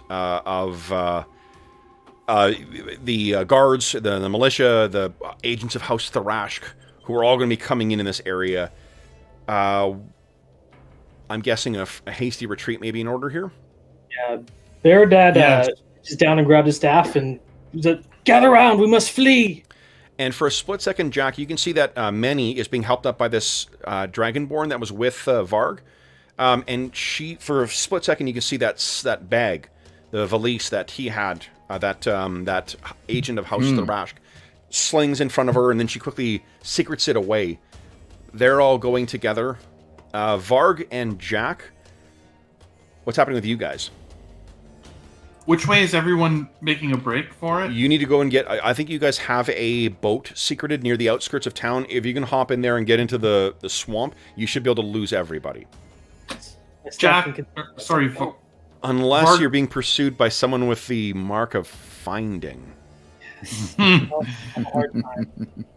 Varg grabs a bottle off of one of the kiosks here and tosses a coin to the keep who's hiding behind the counter, and we'll head off with his comrades. And Jack, what are you doing? Jack wasn't expecting Varg to do that, He's expecting some kind of, look or some words, and got nothing. And so he kind of just looks around both ways, and it's got nothing, no other better way to go. So he's just gonna follow. Okay. I think that Gharat doesn't even know what's going on with Varg and Jak, because he was busy trying to figure out what's going on, and he's just like, "Hi there, come with us if you wish. Otherwise, there'll be trouble." Thank you, stranger. Love it. All right. As you guys are making your way off as well, Many, are you going with this green-scaled Dragonborn and his allies? I look between them all. I'm a little apprehensive about the orcs and the half-orc, especially the one with the weird hat and clothes that I saw on the ship. Really not sure, but I'm gonna go with the Dragonborn. See how this goes. All right. As you guys are going to Many, you're making your way through the crowd. Everyone's looking, obviously, like everyone's attention is on the Warforged Titan. But you find there are one set of eyes that is clearly on you. Standing near once again, you make eye contact, and then someone passes in front of your vision, and this person is gone. But for a split second, with a dragon mark flaring on his neck, this man is glaring at you. Someone passes in front of you, and then they are gone. Guys, we'll take our mid-session break here. We'll come back, and then we will jump back in. So we'll be back, for those listening at home, back in 5 minutes.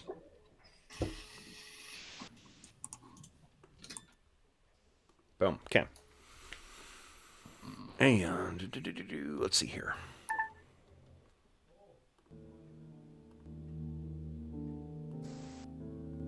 There we go. Ugh.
Taking some notes here. Stay away from large creatures. Yeah, that thing that hits like a fucking truck, right? Oh my goodness. Okay, let's. So you guys will have had when we pick up the action again. You guys will have had a short rest. You only need 5 minutes for a short rest. So I'm not sure if your sorcery points are on long rest or short rest, but say it. They are long rest, but sorcerers have the ability to consume a spell to get points back. Okay, nice. And I will do that with a second level spell. Okay. All dice rolls are doubled even. Bardic. Oh, okay, cool. Nice. This combat is nuts, says Clayton. Yeah, it's a tough opponent. And I've never had a chance, as much as I have run a fair amount of Eberron in my day, I've never used a Warforged Titan before, so that's fucking great. Yeah, I was like, dude, 20 AC, that's pretty high for a 5th edition. Mm-hmm.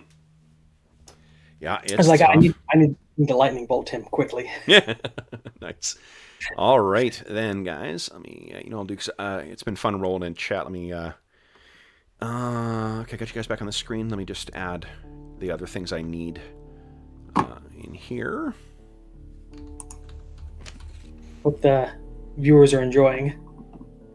Yeah, definitely. So it's been. I hope you folks at home are having fun, or as much fun as we are with this, because it's such a fun edition.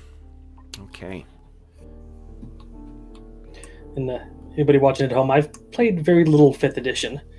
The Baldur's Gate 3 early release is most of my experience. So. That game looks pretty great too. The new Baldur's Gate. I like the Ranger class. Nice. All right. Jeff, what we said when we were away is, if you've got anything that you want to do on a short rest... Oh, you can spend hit dice also on short rest. You guys will have had... Yeah, you'll have had an opportunity. So anything that recharges on that, and you can spend your... what do you call it? Your hit dice to recover as well, too. And I think... That's where we're 5th level, so I could do like... You can roll one at a... Are we jumping... Kev, are we jumping ahead? Yes, you guys are jumping into the boat, and then you guys will be picking up. Next scene is going to be with you guys on your way to Dimwater. Okay. Yep. Okay, I gotta look at my... I was going to say, there's probably a scene on the boat with okay, Varg and Jak if we want to do it. Most definitely. No, we're definitely going to start off with that. I just want to get... Stat-wise, you guys will have a chance. Holy shit, Varg, that's huge. And for those listening at home, Jeff specifically asked for something that would get angry and hit hard, so Varg definitely delivers. Oh, do you add your con to those? Those are cool. And remember, you can spend them one at a time too, right? So you can roll one, see how you do, and then roll another one. You don't need to roll them all at once. Well, too late. Learn for it later. Yeah, you got your hoop later. All right. So, where we're picking up, guys, is in a small... You can picture it being like, in other parts of Corvair, there may be magic-driven boats or things like that. The folk of the Shadow Marches do not have the money for that kind of stuff, nor the technology or infrastructure. So, where we pick up is you guys furiously kind of paddling along in a fairly flat-bottomed rowboat, and probably Jak, you're one of the ones who's going to jump in and help with the paddling, and it's just like not a day has been lost. You grew up, navigating out, fishing, hunting, and whatnot on these boats, and I think that we have been in silence.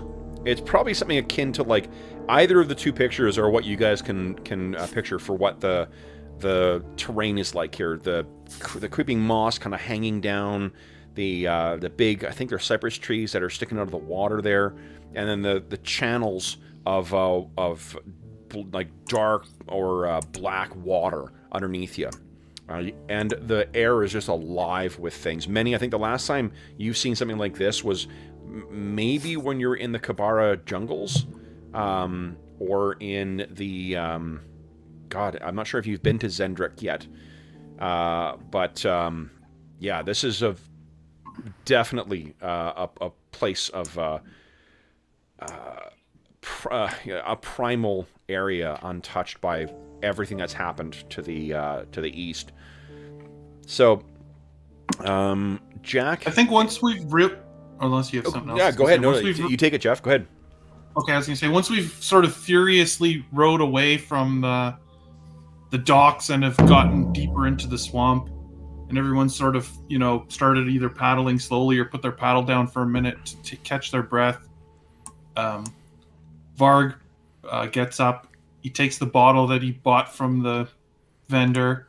He pulls the cork out and takes a big sip, walks over, and he sort of hits Jak with the bottle as he passes it to him. And he says, "Father's dead." And he sits down beside him. Sorry to hear that. You would be. How are wouldn't you? You have a son. What? You have a son. I've How's been it? raising him as my own.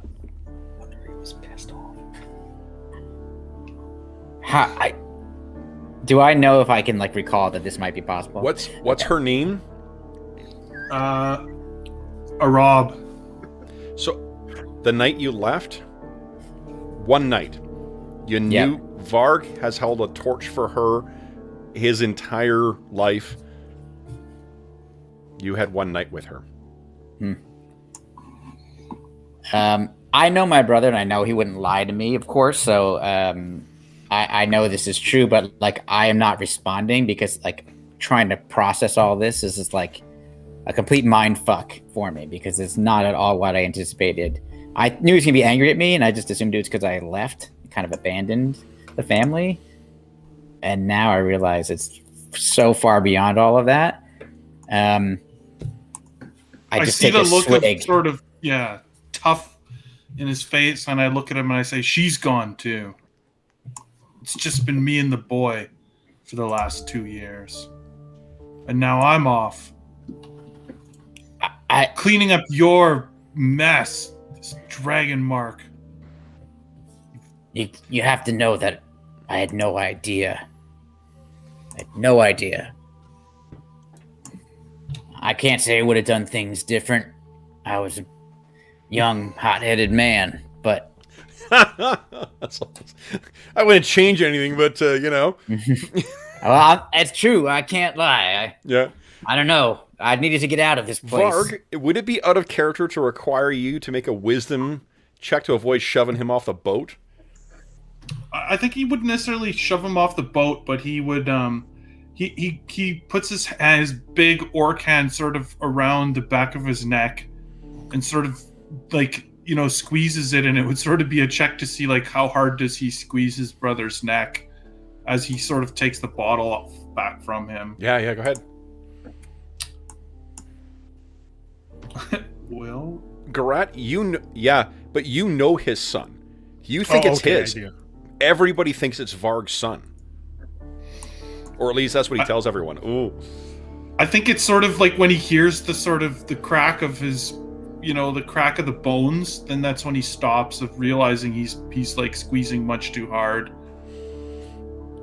And I mean, I wince for sure. I'm trying not to make a sound, and I'm kind of allowing it to happen. Like, it's deserved. Yeah. So, I don't like push him off or anything. I just kind of... I let go and I take another big swig of the bottle. What are you doing back here anyway?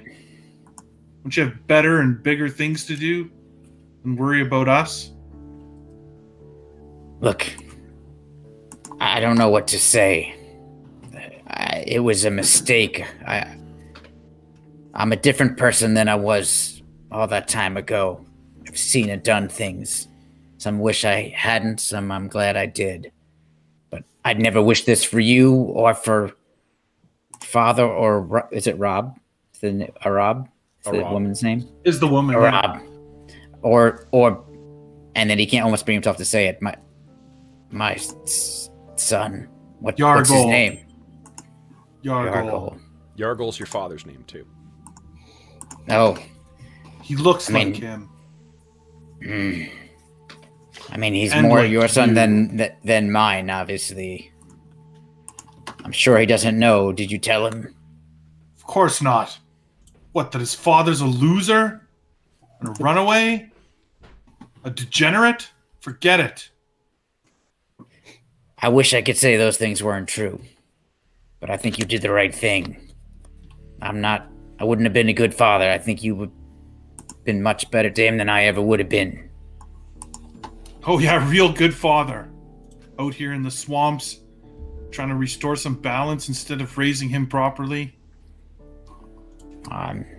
Knowing you, I assume you're doing what you think is right. What I'm forced to do in your absence. Why? What happened? Wait till we get to Dimwater, you'll see what they've done to our people. They? It's Who? mine. Your clan. They're not my clan. The Thirash. I left. This! And he'll point at his dragon mark. This is why I didn't join with them. This is one of the reasons I left. I don't want you to... You don't need to forgive me. I understand. I would feel the same. But I hope you understand. I did not want to be a member of that house. That is why I left. So I would stand with you against them if you would have me. Not that you had changed your feelings toward me, but just that maybe I can do some kind of good here, if it's possible for you and for Yargol. Baradad, Yes. do we need any minions? Any sacrificial soldiers in this mission? I would not like to sacrifice tools, but we need every warm body we can get. I've got a man on here. Was my brother.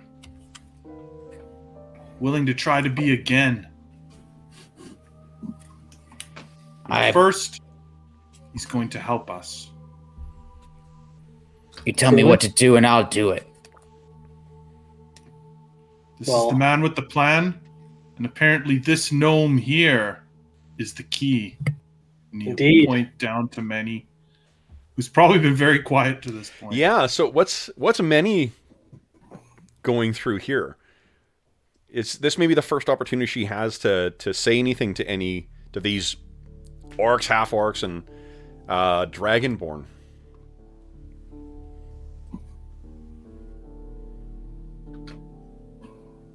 All right, both muted and was sending something to you. The reason I mentioned that, Many, because you would have seen the dragon mark on the boat. Think of it. It's like a magic. It was like only half. No, but it glows though. Like when it's being either activated or so when I it's close. Yeah. Okay. Yeah. So that's cool because I don't think I would have seen which. I would have just seen he has one, but then through context of the conversation, I would have. I can tell you, together. If he's a half orc, your character would know this. You wouldn't know this, but if he's a half orc and he has a dragon mark, and unless it is an aberrant dragon mark, which is like a weird, like random manifestation, it's always going to be mark of finding because the half orcs don't have any other. The dragon marks don't express themselves on any other half orcs. Okay. Yeah, I think I kind of picked the spot near like the back of the boat. You'll see anyone looking at me. I've got the cloak wrapped around me pretty tight. It might look like I'm just trying to protect myself from the elements. I'm also using this to hide the fact that I'm clutching this satchel close to me. Give us a sleight of hand. Let's see how successful you've been at keeping it hidden. Can do. Oh boy. Mm. Oh, Pretty good. I mean, So unless someone's specifically searching for it, and I don't think she's given you a reason for it yet, no one's spotted it. You beat everyone's passive perception. Yeah. Baradad knows she possesses something of use to them, but that's it. Okay. Yeah, I think I've been watching like the conversation I'm listening to out of interest, mostly paying attention to Jak and his responses to things. Maybe a slight eyebrow raise here and there, but I am more interested in I've been watching Baradad a lot more throughout this whole situation. But still, you're right. I'm staying very quiet, just trying to assess. And what does Baradad do? Has he been watching her as well? He's been sparing her a glance every once in a while, but he's also looking around, kind of like he knows where they're going, and he's like focused on it. Okay. And he's just paying attention, loosely to everybody around him in the conversations. Am I correct that Gharat is probably like he's been idly singing something? Well, that's exactly what I was thinking. He's probably the one who's actually rowing or whatever and keeping him going, and then softly singing, one of the folk songs of families reunited. Yeah. Love it. Okay. So, Manny, what... I guess, Baradad, does anyone else want to... now that you guys are sitting down, Baradad made a comment about this gnome. Yes, Baradad, he'll say, I had a vision where the great dragon told me a gnome would show with what we need for the next step of bringing the battle to those who dig in the mine. And he'll look at Minnie and say, I'm going to shift a bit in my seat, a little uncomfortable. And he'll say, did you find something of use to us, gnome? He hasn't asked her name yet.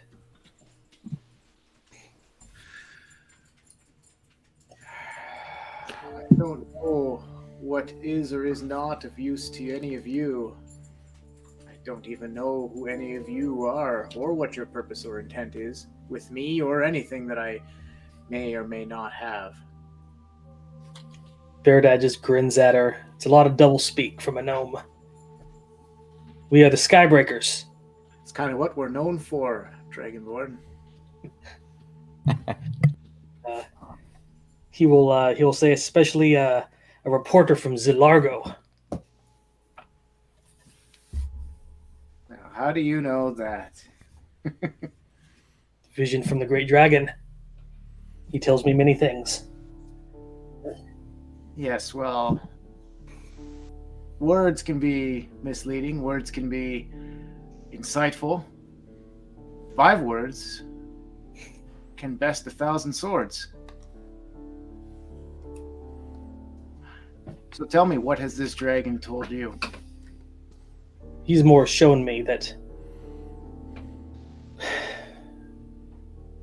you will provide some way of getting us past their defenses, so we may strike at their heart. Keep saying they. I'm not sure many knows that yet. That's not a... but many is learning. Most definitely. I'm just double checking here. I think, Gharat and Baradad and Varg know pretty clearly what the reason the Skybreakers have come together. Did you see my note, Kevin? Oh, nice. Yeah.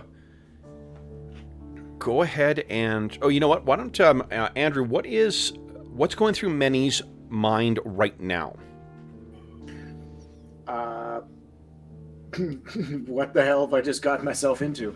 Okay. No, I think very caught. This was certainly not the plan. I don't think I had a clear plan other than get here and get the thing and find the one. I seem to have done those things, and I didn't really think too much further, and so I'm trying to absorb as much as I can. One of my hands, although clutching the satchel, one hand might be slipping and just kind of fingers just laced over the hilt of my dagger. Okay. So that's sort of what you're picking up there, Gharat. Baradad, she's got Burtock's plans. As soon as Varg hears that, he sort of reaches out with his battle axe and he taps Manny on the back and says, "All right, let's see what you've got, gnome."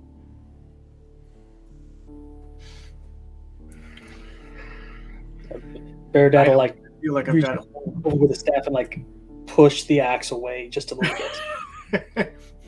Don't intimidate the gnome, Varg. I spare a glance at the Dragonborn and just kind of smirk just a little bit at the insinuation that I would be intimidated by being so small. It is a large and vicious-looking axe. I mean, I'm scared of it. Yeah. True. The axe is my size. I don't have a whole lot of choice here. We're not after you, Gnome. We're after the blue sky, mine, and ending it. And I think you're here to help us. Yes, the union of houses are intent on extracting dragon shards, and we fear they'll find more than that with it. I'll take out the satchel. Oh, The what's it called? Yeah, and open it up. Okay. Jack, to give context for this too, you've known that House Thirash has been here, and you've heard that House Civis was in the Shadow Marches before. Okay. An alliance of Dragonmart houses undertaking a project here that is completely... There's been joint operations with, like, House Cannith and House Lyrindar work together to develop the airships. There's a joint mining operation here. You know that one of the things that is of significant value in the the Shadow Marchers and what actually draws their attention are... Where are they? These things, guys.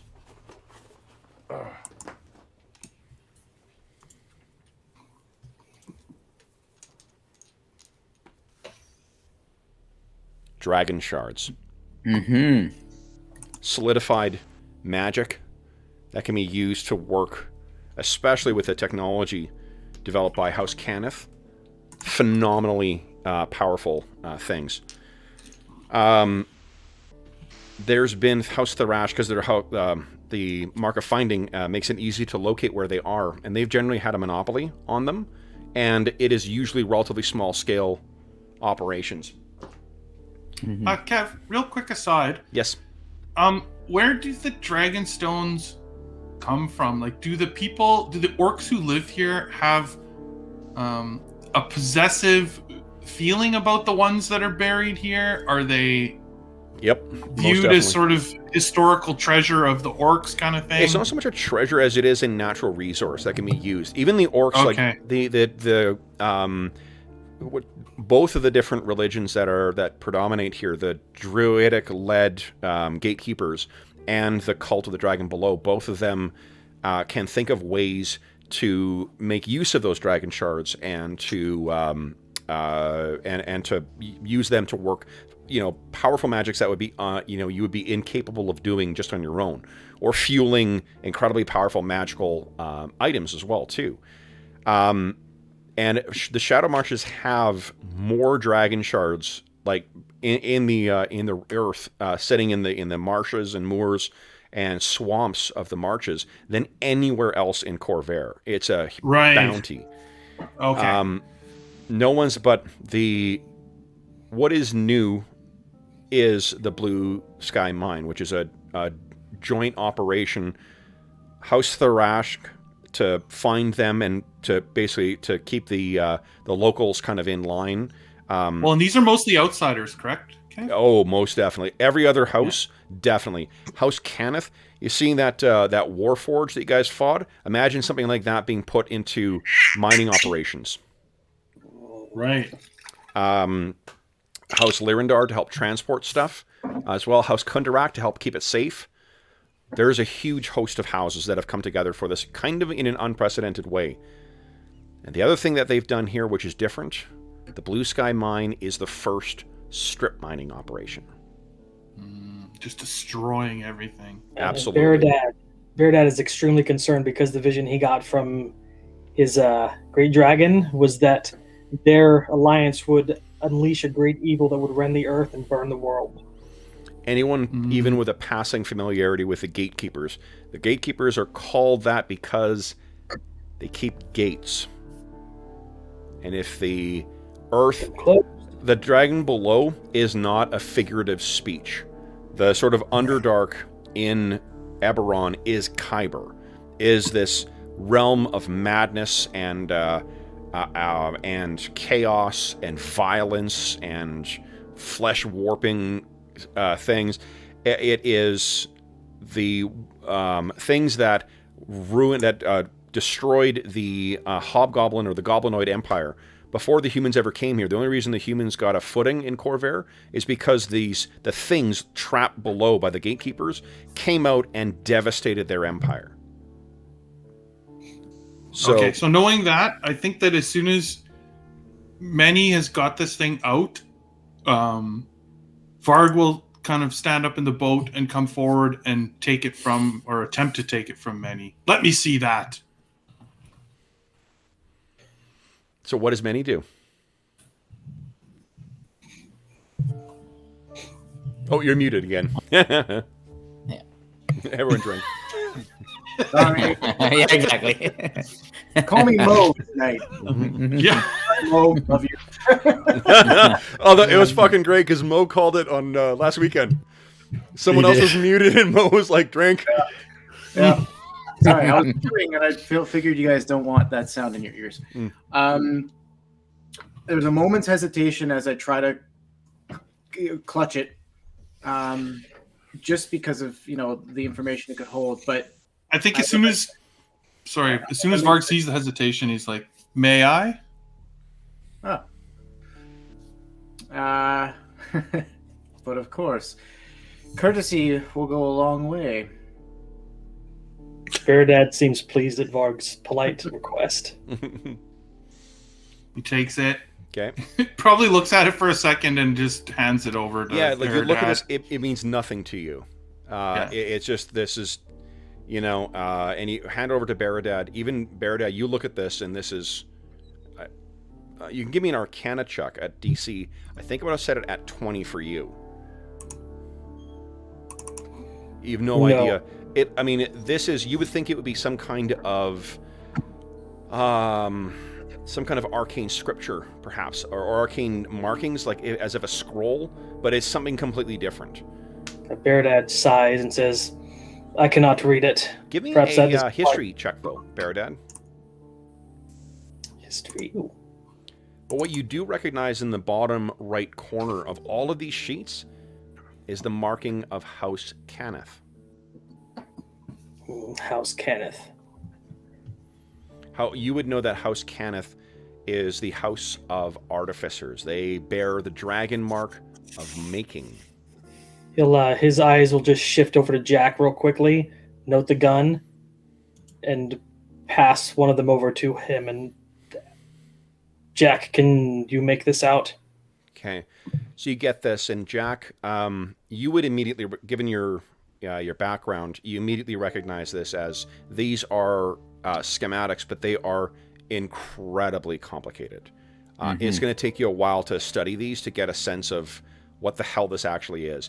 You can recognize the mark of House Cannith. Cannith are the artificers behind, and the fabricators and the mage rights behind the Warforged, using their Forge of Creation, the Warforged Titans, the airships, many of the other Seeking Stones, the Featherfall tokens, that's all to behind the inspired genius of House Cannith. Mm-hmm. You're not quite sure what this is, although you can see there are markings on it that, as if someone is marking back and forth.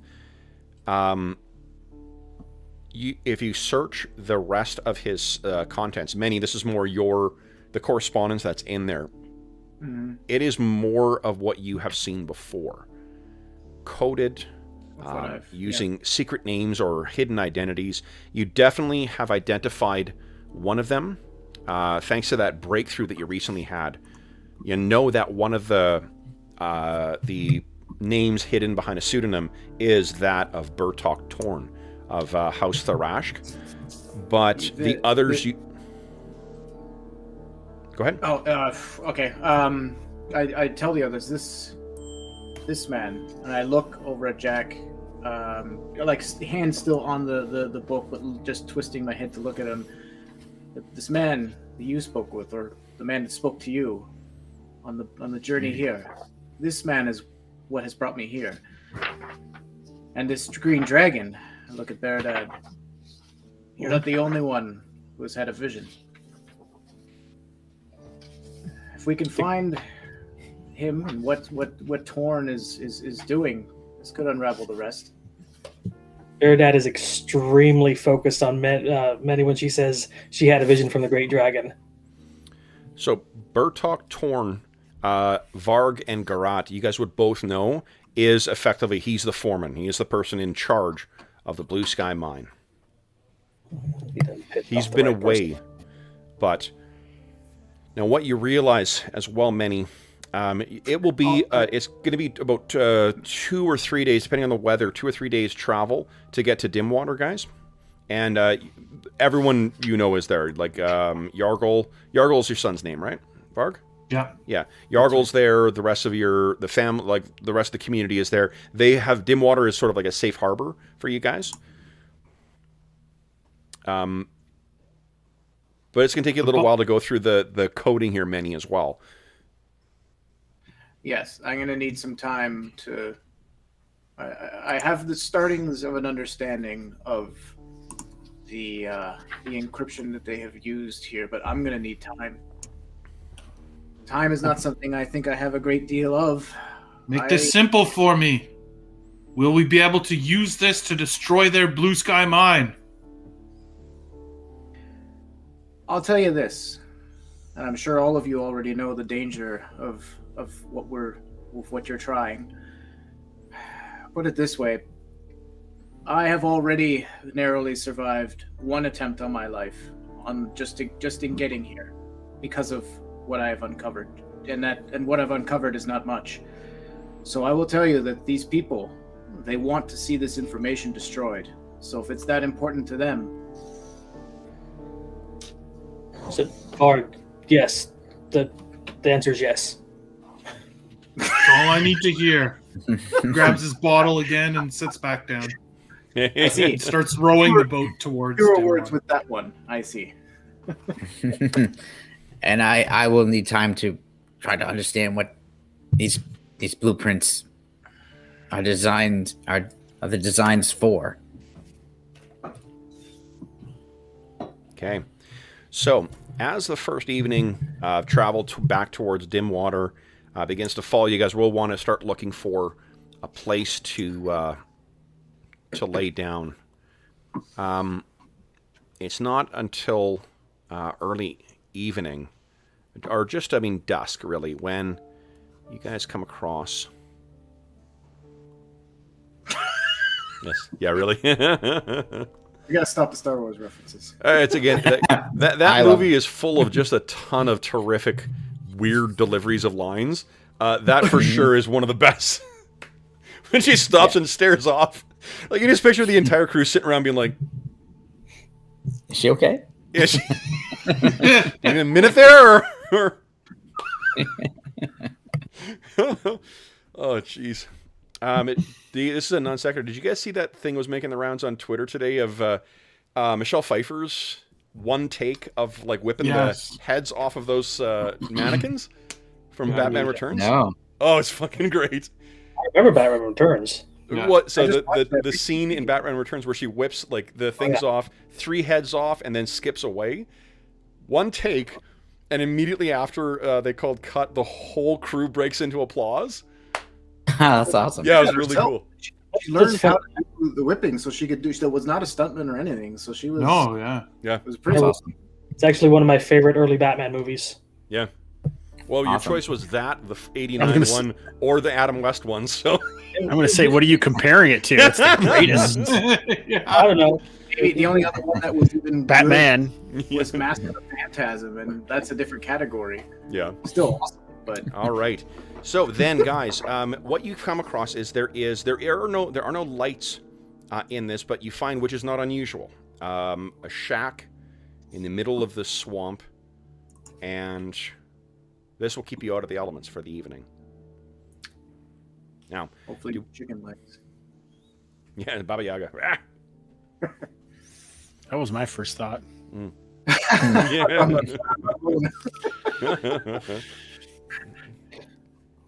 So, what do you guys wish to do? Do you want to sleep in here, or do you want to stay out, try and just find like a dry patch of land and sleep there? I think Garrett will call up to it. Hey, swamp folk here.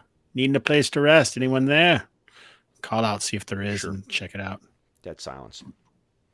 Yeah, let's bring up our Let's bring up our flotilla and wait here. Okay. Is anyone still hurt? 1 point. Yeah. Everyone's spent hit dice. So then, as you guys sit down and rest your evening, Varg, if you do want to, before you go to sleep, if you do want to spend one more hit dice, just so you Might as well, right? yeah. Start up fresh tomorrow. What happens this evening then, guys? Baradad, knowing that Minnie has seen a vision of the Great Dragon, he'll kind of talk to her a little bit to kind of get, verify she saw what he thinks she saw. What does she say? And then What does he say?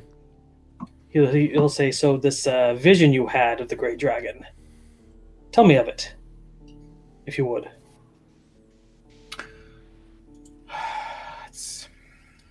It was a dream, really.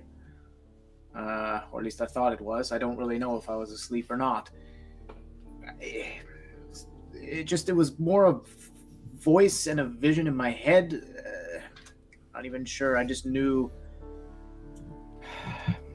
The voice just came to me and told me to come here and to find Torn, just to steal what he knew. Told me to find its proxy. I didn't even really know what I was looking for, and then you just kind of appeared out of the crowd and things kind of clicked. I don't really know. Baradad will say, do you speak the Draconic language, Minnie? I do not. Well, even the vision didn't really even. It was less that it spoke to me and more just implanted its idea in my head. To your dying day, gnomes live a fairly long time as far as humans, like in comparison to humans. To your dying day, you will know precisely the words it spoke to you. Okay. And this is you've never had a dream like this before. Haven't had anything since. Its words will forever be etched in your memory. Yeah. Baradad will say, I can't. Sorry, go ahead. It says that I can't confirm that it was the dragon that speaks to me that spoke to you, but I knew you were coming, and that's good enough for me. So I don't think we can have much doubt in that. These sorts of things, we don't get portents like this very often. And so he'll extend his hand out and offer the grasp in solitude and says, I will trust you. And he'll start explaining some of the things they've been doing as part of the Skybreakers to fight against this blue sky mine. And then he'll spend a few hours getting Minnie caught up. Okay. So what, Gharat, Varg, and Baradad, you guys can go ahead and fill in Minnie with some of your backstory if you'd like to. Well, I thought that maybe while Baradad was talking to Minnie, I figure Varg is one of his black moods with his drink, and so he'll approach Jak and offer, his own canteen of whatever it is he's drinking. Jak would accept it and take a drink. He'll start off, nod towards Varg. Oh yeah, I've been fighting with them for a year now, all against this mine. He's in one of his black moods. Seems like you know him. Yeah. We're half brothers of the same father. You've been I've gone a while. For a long time. I have. I've been gone for about a decade at this point. Don't know that I've seen him this mad at anything that he hadn't killed already. Well, I think in this case, he's got a right to the way he feels. I'm glad to see, though, that he's made some good friends like you. I saw what you did back there. You pulled him out of the way of harm and then tried to heal him up. We all fight for something here now, Jak. What you've come into isn't something to go into blindly or heedlessly. We'd all give our lives for this now. It's destroyed our people. Oh, Your people. You are right. I owe something to my people. They are my people. I did not want them to be for a long time. But I have come to accept it, and I must atone for the choices I have made. And I take a glance over at Varg when I say that. What's Varg doing during this? I think during this conversation, Varg is drinking the last sort of quarter of his bottle. Maybe at the end, he's finished the bottle and he stumbles over. He looks at Jak. He throws the bottle in the fire. He says, "I've been angry for a long time. Still angry. But your family, you're my brother. And we need you. I need you. Maybe this time, when it's over, you can make better decisions." I will endeavor to do just that. But one thing I know right now is that you're a far better man than I ever could be. I just hope I can live up to what you've asked of me. In the silence, Garrett breaks up. There were two brothers in the middle of the swamp.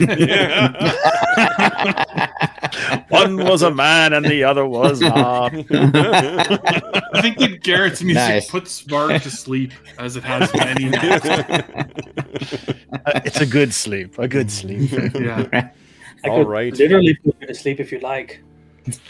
So then, let's see here. What, John? Do you want to do a summary? I think you've told what you know. You brought many up to speed with at least as how much you're able to, right? Yes. Okay. Gharat or Varg, do you have anything to add to that in terms of what you guys have been doing collectively as the Skybreakers? And I think Jak would prompt Gharat about that because he's heard now about all the fighting together, but I don't know exactly what the situation is. I think so. Gharat would get into the meat and bones of how much the metaphysical impact of the project has affected, like all the fish and game died around the mine. Magical mishaps continually claimed lives. Beasts of chaos, of madness, have been preying upon those who step beyond the villages. All of the people have no other way to make a living other than working in the mines, and so now they've been subjugated by those that have destroyed them. Yes. We and the druids are very pissed off. Do you know why what's causing these specific effects? This doesn't seem normal for a mine. So Baradad or Jak, I think you guys are the only ones trained in Arcana. You can go ahead and give us Arcana rolls. Okay. Wow. Yeah, Baradad is definitely the one. So, a couple of things. For one, across all of Eberron, but particularly in Corvair, yeah, they get too greedily and too deep. Yeah. The different parts of Eberron there are like thin zones between Eberron and some of the other realms. Sharn, for instance, is close to the realm of air, which makes it very easy to cast the magic and sustain the magic to make giant towers and floating towers and shit like that. Unfortunately, the Shadow Marches have lots of thin patches to the realm of madness and to the realm of chaos. Whether that predates the appearance of the Dalekir, thousands of years ago, or it's as a result of those things being here. They're so powerful, they just pulled those worlds closer and ripped a place through there. That's just what the Shadow Marchers have always been. And knowing that dragon marks can work massive magics themselves, imagine the dragon shards being pulled out in massive quantities and being disrupted from where they naturally formed. So in the past, any mining or hunting or searching for dragon shards was done in a very small, infrequent way. So this is the first time like this massive undertaking has kind of happened. So that would explain why this is very different from anything that's happened in the past. Yeah. Well, also, I mean, I think anyone trained in nature. Not me. I think is Varg or Gharat? Can't remember. Nope. No. I'm trained in nature. Yeah. So what Varg would be able to, because he has apprenticed with the gatekeeper, setting aside the magical stuff.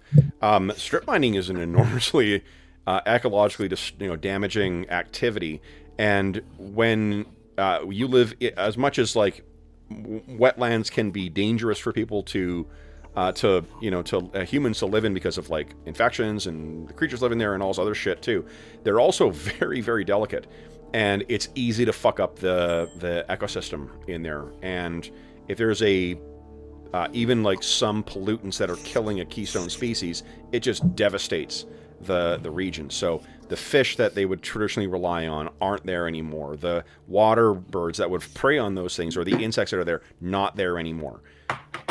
So they just have no way of sustaining themselves, and it leads to sort of a cascading effect. So the magical mishaps combined with just the physical impact of strip mining has rendered them... you haven't seen dim water yet, but your mind is kind of, I imagine, casting fairly elaborate pictures of it. You've seen, I think you've seen the effect of massive... disturbance of the earth on some of the battlefields in the last war. Many, you as well too. You would have seen you were part of the last war even longer than what Jak was. So I think knowing all that, and also based on like how I feel about my guilt in even though this is far beyond my power to prevent, I wasn't here to even try. So I'm gonna stay up half the night trying to understand these blueprints, and I've got these cool little devices I pull out of my trench coat, and they kind of have little feet, and they're like a disc shape, and I put them down and I twist them, and 5 feet of bright light and 5 feet of dim light appears, and I got 4 of them, and I put them around the big blueprint so I can study them as intensely as I possibly can. Love it. Okay. I think many and if with Beardad, if he's willing, Many's going to try to work on this cipher a little bit more and see if I can learn anything, if I can, find any more of the conspirators, identify them. Yeah, Beardad will look at you and say, "I'm not the smartest of dragons or dragonborn, but I will put my mind to it." Listen, guys, cards on the table. I'm pretty fucking dumb. I mean, just the average human. I've forgotten how to open doors before. With that set as expectations, let's get at her. As it gets deeper into the night, I think Gharat wanted to do one more thing with Jak and basically mention that with Varg, he wears his scars on the outside, but you, Jak, seem to wear them on the inside. Is there anything you'd wish to share before we go into battle? I felt a sense of guilt for leaving in the first place. That is why I returned, to find my kin, to try to make amends, but I have now discovered that I did far worse than I ever knew. That is maybe what you're seeing. I did see quite a few horrors in my time at war, and as a bounty hunter, hunting down fugitives and war criminals. But none of that compares to what I have just learned this night, and I have many regrets. That all makes sense, but I think you should know Varg does hold the boy as his own and makes a good father, and he leads us, all of us, in the Skybreakers. I think all the things that have come to pass have allowed you to be the man that you are to help us here now when you've come back home. So don't do too much to yourself, and know that you'll have the opportunity in the coming days.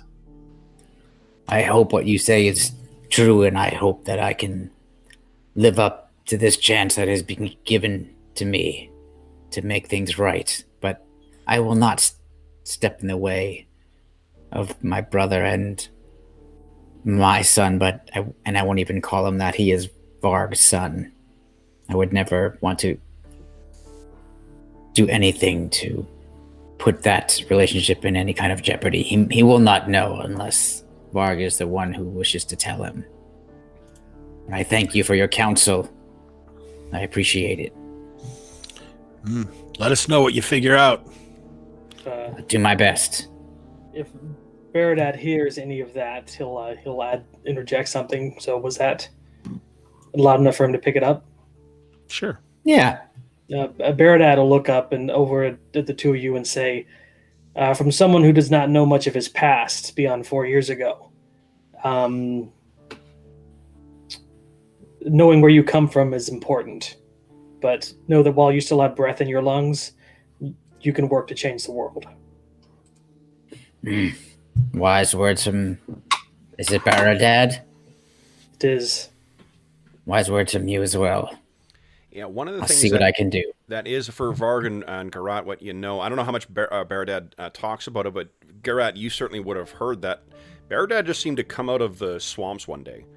Yeah, 4 years ago, and then 6 months he learned his place and then started. Yep. If you were to He's a whack job. track it, 4 years ago, it's 4 years ago to the day, so it would have been the day of the morning. Varg rolls over by the fire. Shut up, you lot, and get some sleep. Nice. So, while you guys are studying these things, so I think Manny and Jack, you guys are both hard at work on this stuff. Manny, there's a couple of things that you're going to come across in here. One, I mean, there's further confirmation. Yeah, who knows? Who knows, Manny? One of the things that is quite obvious from here is that it sounds like plans are coming to some kind of fruition. Like there's a date coming up within the span of like a day or two, that something is going to happen. Something is coming, and in relatively recent correspondence, all this stuff has been sent by way of House Civis. House Civis is the I think it's the mark of the scribe. It's basically they're the sort of like magical, telegraph. That's what House Civis is able to do, is they're able to transmit things instantly across distances. It also makes, if you happen to be suspicious of gnomes, it also makes them aware of what the hell everyone else is doing because they're reading all of their mail. These are all coming by way of House Civis, though, and you knew that House Civis is one of the houses involved in the project that you've come to learn is the Blue Sky Mine. Something's coming to happen, and it seems like a lot of people are coming with it as well. Either have been here or will be arriving. You know that Lyrindar is involved here too, and airships do not travel directly to Zarashak. They are custom things. Someone is arriving by way of airship, bringing other people within a couple of days. There's also, it's weird.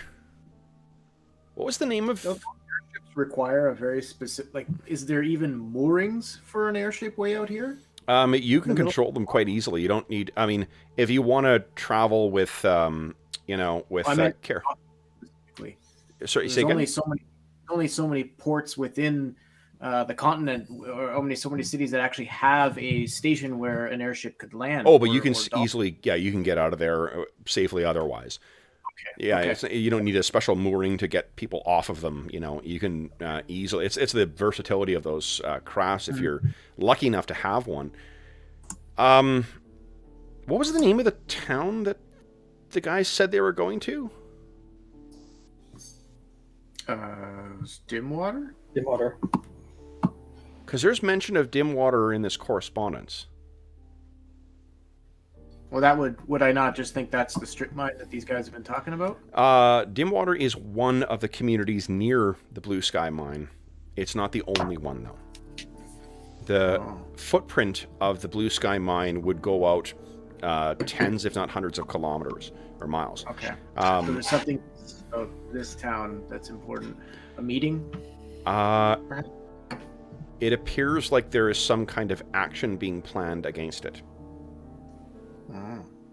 And this is dated like 2 days ago.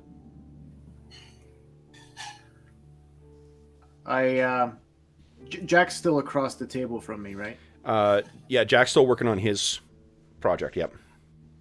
As I'm doing this, and you can imagine that I actually do have little spectacles on and little pen and I'm, you know, working away on a little pad beside me, ink pad and everything, or ink jar. Still poised over the pages. I'm gonna glance up over the spectacles. This Dimwater's your home, yeah? Right. This is where I came from. If I'm right about this, I think your home's in a lot of danger. So Varg, you're hearing, you're sort of sleeping, and they're talking again. So you're just because your perception's so high, and I think your feral senses are so keen, your eyes snap open and you hear mention of Dimwater.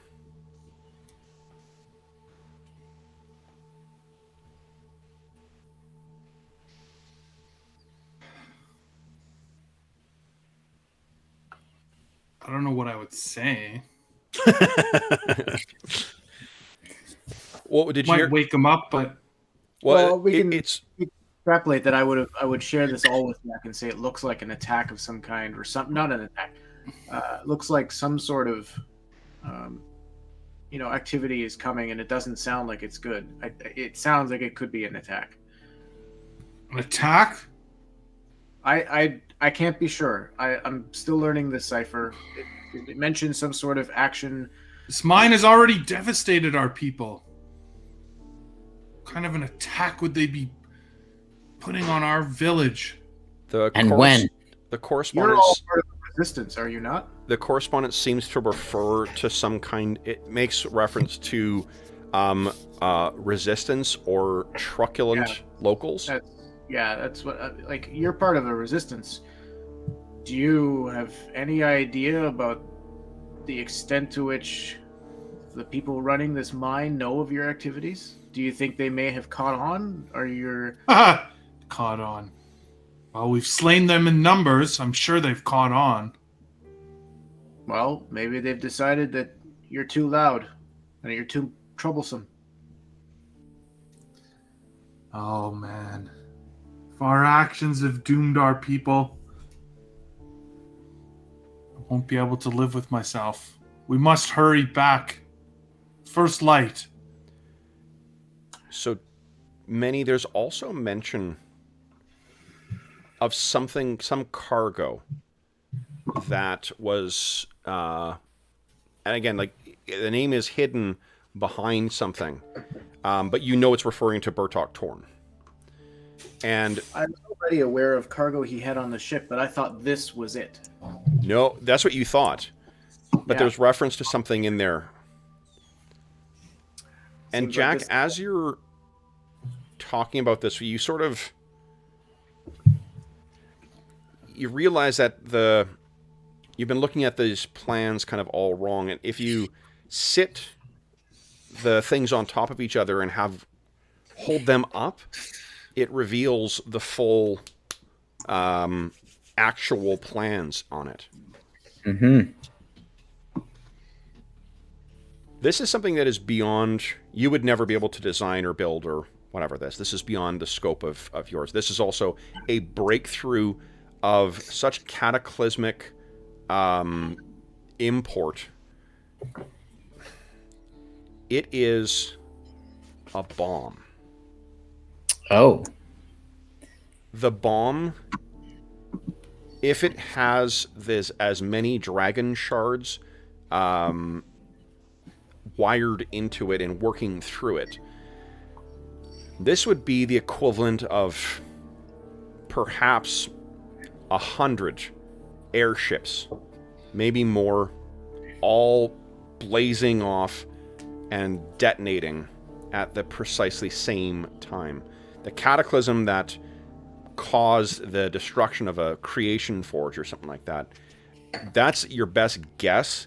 What magical import or magical consequence that something this cataclysmic going off would do is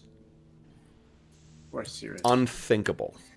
Particularly with a place that is such weak walls between this and Zoriat, the realm of madness.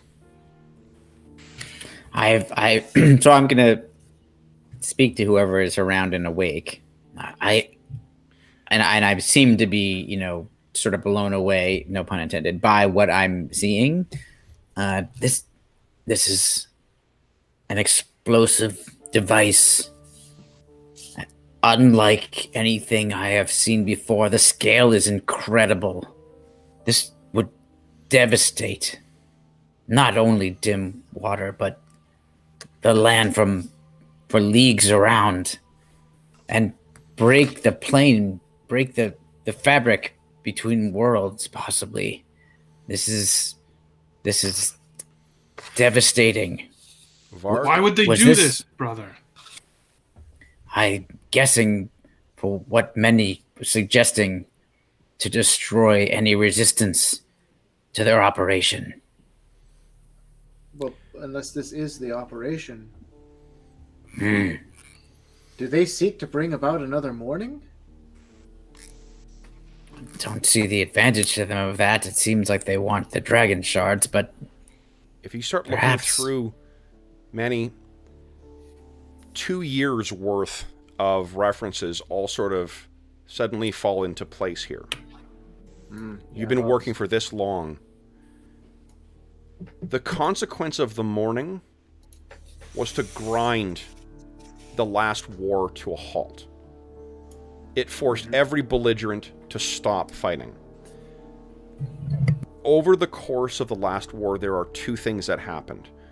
One is that nations collapsed in, not only collapsed in general, but also their influence and power was dramatically reduced.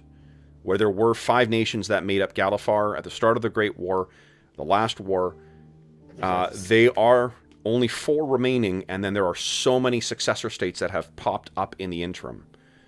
While their power has fallen, what has ascended is the Dragon Mart houses. Right. With the end, Are they making a Death Star to keep everybody in line? maybe they don't need everyone in line. They need everyone dead. I mean, they're just trying to gain power.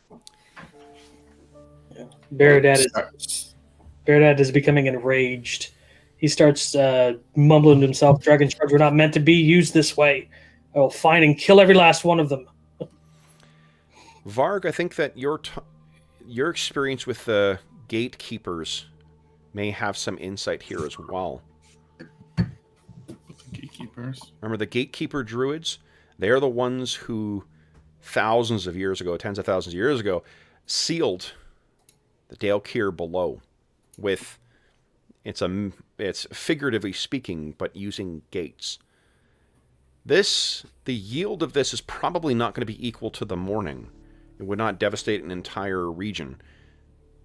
But that kind of physical, because remember the earth itself is a barrier to Kybra, as Gharat has suggested. If the physical and the metaphysical barriers holding the Dalekeer back were shattered, what do you think would happen to wider Corvair?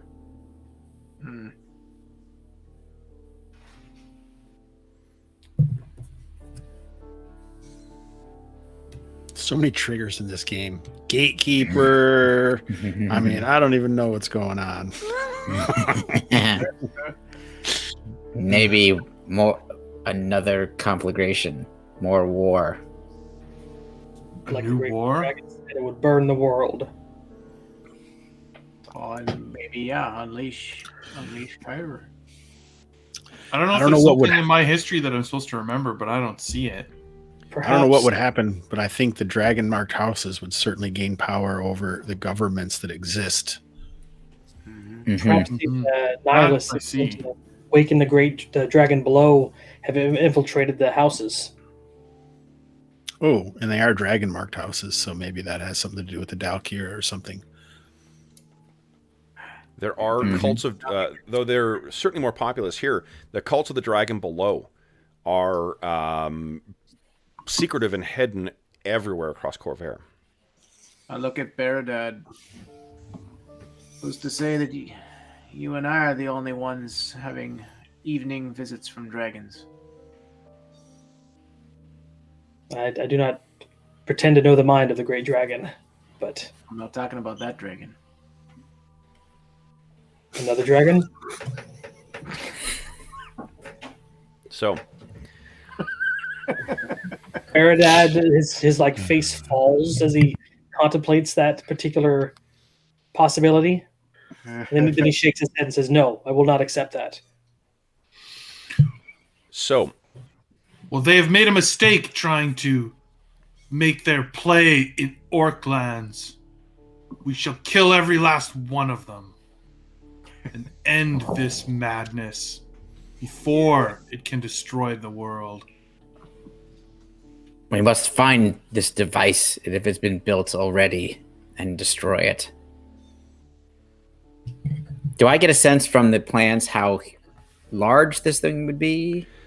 it would probably be about the size of... I'm trying to think of a comparable thing in the world. It would easily be the size of a covered wagon. Okay, so it's portable. It could be mobile. So I'll point that out.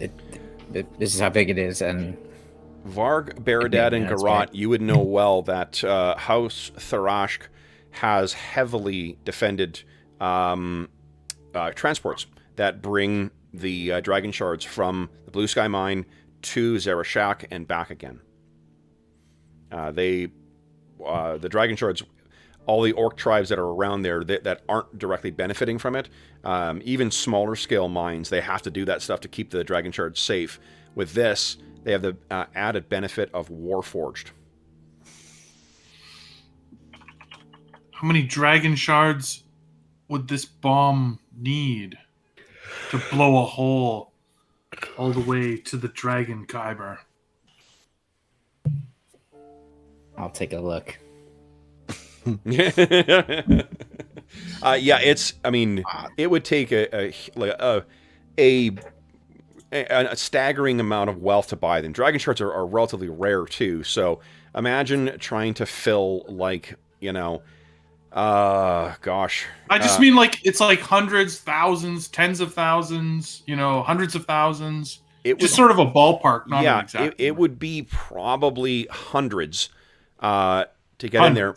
And you would need to have some kind of enormous scale mining project to get so many all at once. Mm-hmm. Good thing there's nothing like that happening. Oh, wait a second.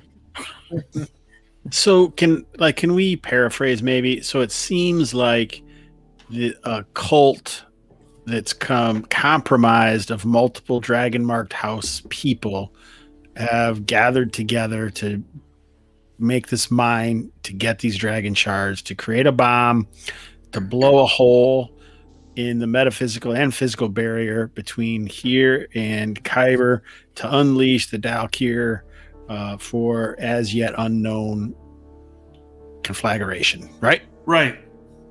That would benefit those houses. Yeah. And they're probably going to this cult more than anything, right? Yeah. Probably going to use Dimwater as a test ground for their weapon first. That's not what's being discussed there. No, this is where the bomb will be. The discussion of what's going to happen to Dimwater is what he's mentioning is that they're sending.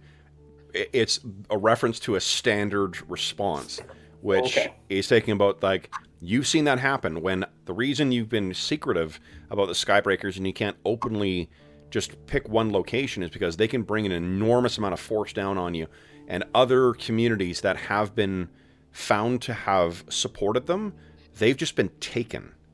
Jeez. It's rumored that they've got some kind of like concentration camp or a place to keep everyone, a region. But yeah, you don't know. You thought Dimwater was not known. You guys have been pretty smart so far about not going there. That note also is 2 days old. Then we need to get a Dimwater and evacuate it. So, what do you guys wish to do? Dimwater is 1 day's travel away. Zarashak is 1 day's travel away. The Blue Sky Mine is 2 days' travel away. We must. I think go. I mean, if we go to Dimwater, then we don't stop the bomb. Then, but how do we know how many days away the bomb is? The plans for this bomb is fully operational. Yeah, they're not. It's not clear in there. There's reference to some kind of alignment, like the moons in Eberron. They have an importance on the flow of magic as well too. They may be waiting for a point when the barriers are weakest. Now, but to be clear, Kev, Dimwater is closer to the Blue Sky Mine than where we are, so it's not like it's 1 day there, then 2 days to the mine. Exactly. Dimwater is about a day away from the Blue Sky Mine. Right. Like it's sort of on our way. Yep. We must warn the people. Do we really need to go to the mine though? Because they've already been transporting all these dragon shards to somewhere else. Zorath. Oh, I see what you're saying. The bomb is going to go off in the port city. Is that right, Kevin, or do we know? No. It's the site of the Blue Sky Mine. Yeah. Oh, it is. Okay, so then what do they? Oh, they're just taking. They're still valuable. They're still taking any dragon shards they don't need to power themselves up afterwards. If they're sending a force to Dimwater, then there'll be that many less at the mine. Yes, but we are simply warning the people of Dimwater to flee into the swamps to save lives, Baradad. Oh, no, I mean we don't need to fight them there. And we don't know that for sure, Baradad. According to this, it sounds like they are bringing more people in by airship. So for all we know, the coming attack against Dimwater may not even diminish their forces at the mine. Guys, remember the correspondence is 2 days old. 2 days old. Yeah. You guys have been gone for 2 days. It may be too late. Yeah. We have to find out. Yeah, and as Varg said, it's on the way. Dimwater it is. First Agreed. Yeah, I think as early as we can leave. If we can, we warn the people of Dimwater. After that, we head to the Blue Sky Mine. You point me to the people who need to die, and I shall chop their heads off. I will try. I look very uneasy. And then he looks at Jack, and he says, maybe you can disarm their device. I will study it as much as I can, so if it is there, I will do it, whatever it takes. Okay. So, when morning comes, you guys start heading off towards Dimwater. I'm assuming that Varg and Gharat and Baradad and perhaps Jack as well too are all sort of chipping in to try and get this thing moving as fast as you can. Yep. I'm not sure. I feel like I like the implication there. Well, my little gnomish arms aren't going to be good. Gharat and Baradad have their own reasons for it, and Varg and Jack have family that are there as well. Yeah. So, what you find is after about a half day's travel, and this is more of a surprise for Jack and for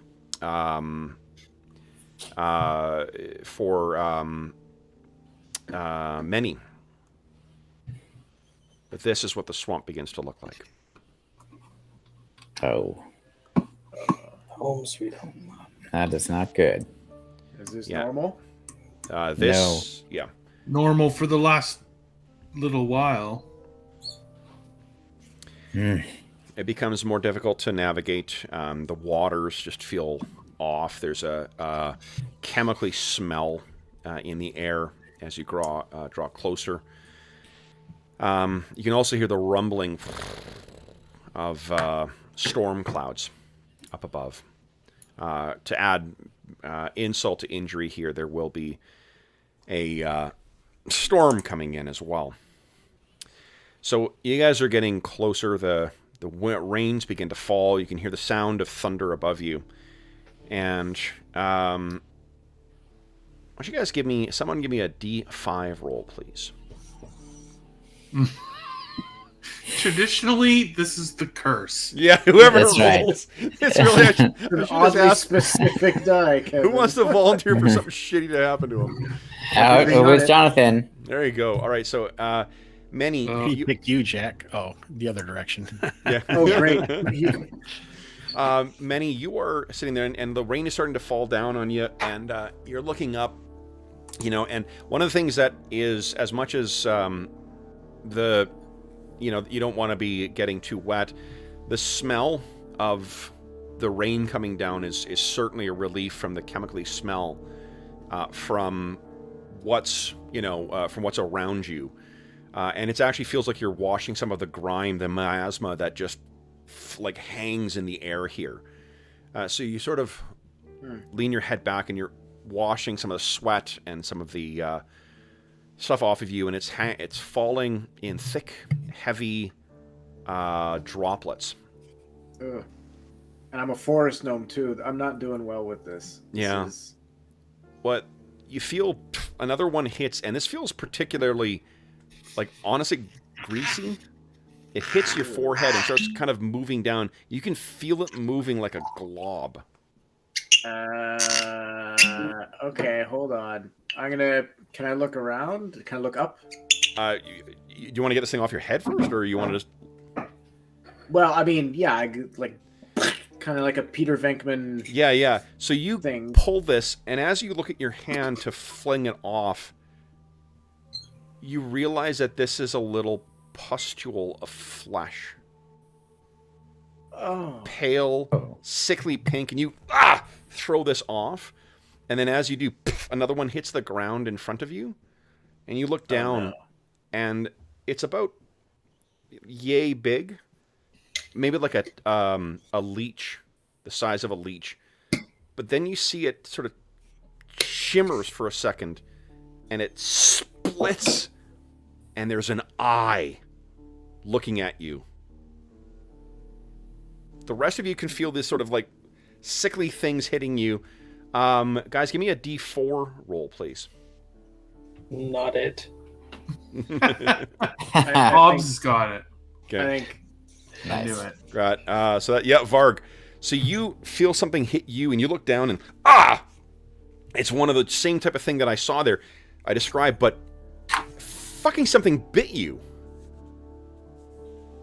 And each of you, as you're looking around, you're seeing these pinky, fleshy bits are falling around you guys and onto you. Some are just flesh that wriggles and moves around. Some split open to have eyes that are rotating around and looking at you. And some are tiny little, mouths that open and have uneven teeth in them. What are you guys Bard's doing? reaction is to bite it back. Okay.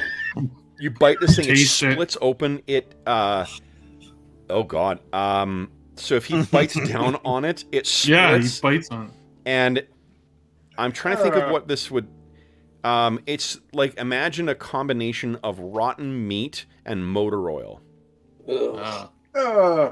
I'm gonna throw up in my mouth. Yeah. So what are you guys doing? This is, to be clear, this is something you've never experienced before.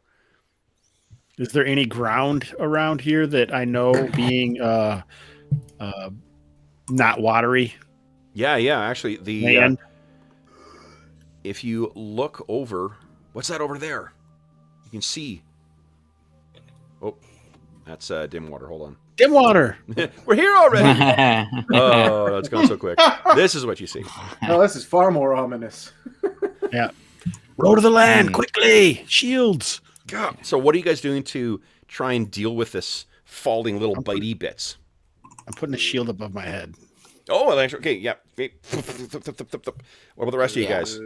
Trench coat. Yeah, yeah. Maybe put the bat cloak around me a little bit tighter and Yeah. If we get to the land, we can use the boat to cover ourselves. Is there water? We're in We're water. in the water. Yeah. Yeah. You could roll Yeah, up to so say- land. yeah. Oh, well then Varg jumps in the water. There are leeches in the water, Varg. He's been in the swamps of this land since he was born. Yeah. So what about you, Bear Dad? What are you doing? He's just trying to just avoid them as they come down. Just I'm watch him. dodging the water droplets of the rain. Guys, cards on the table.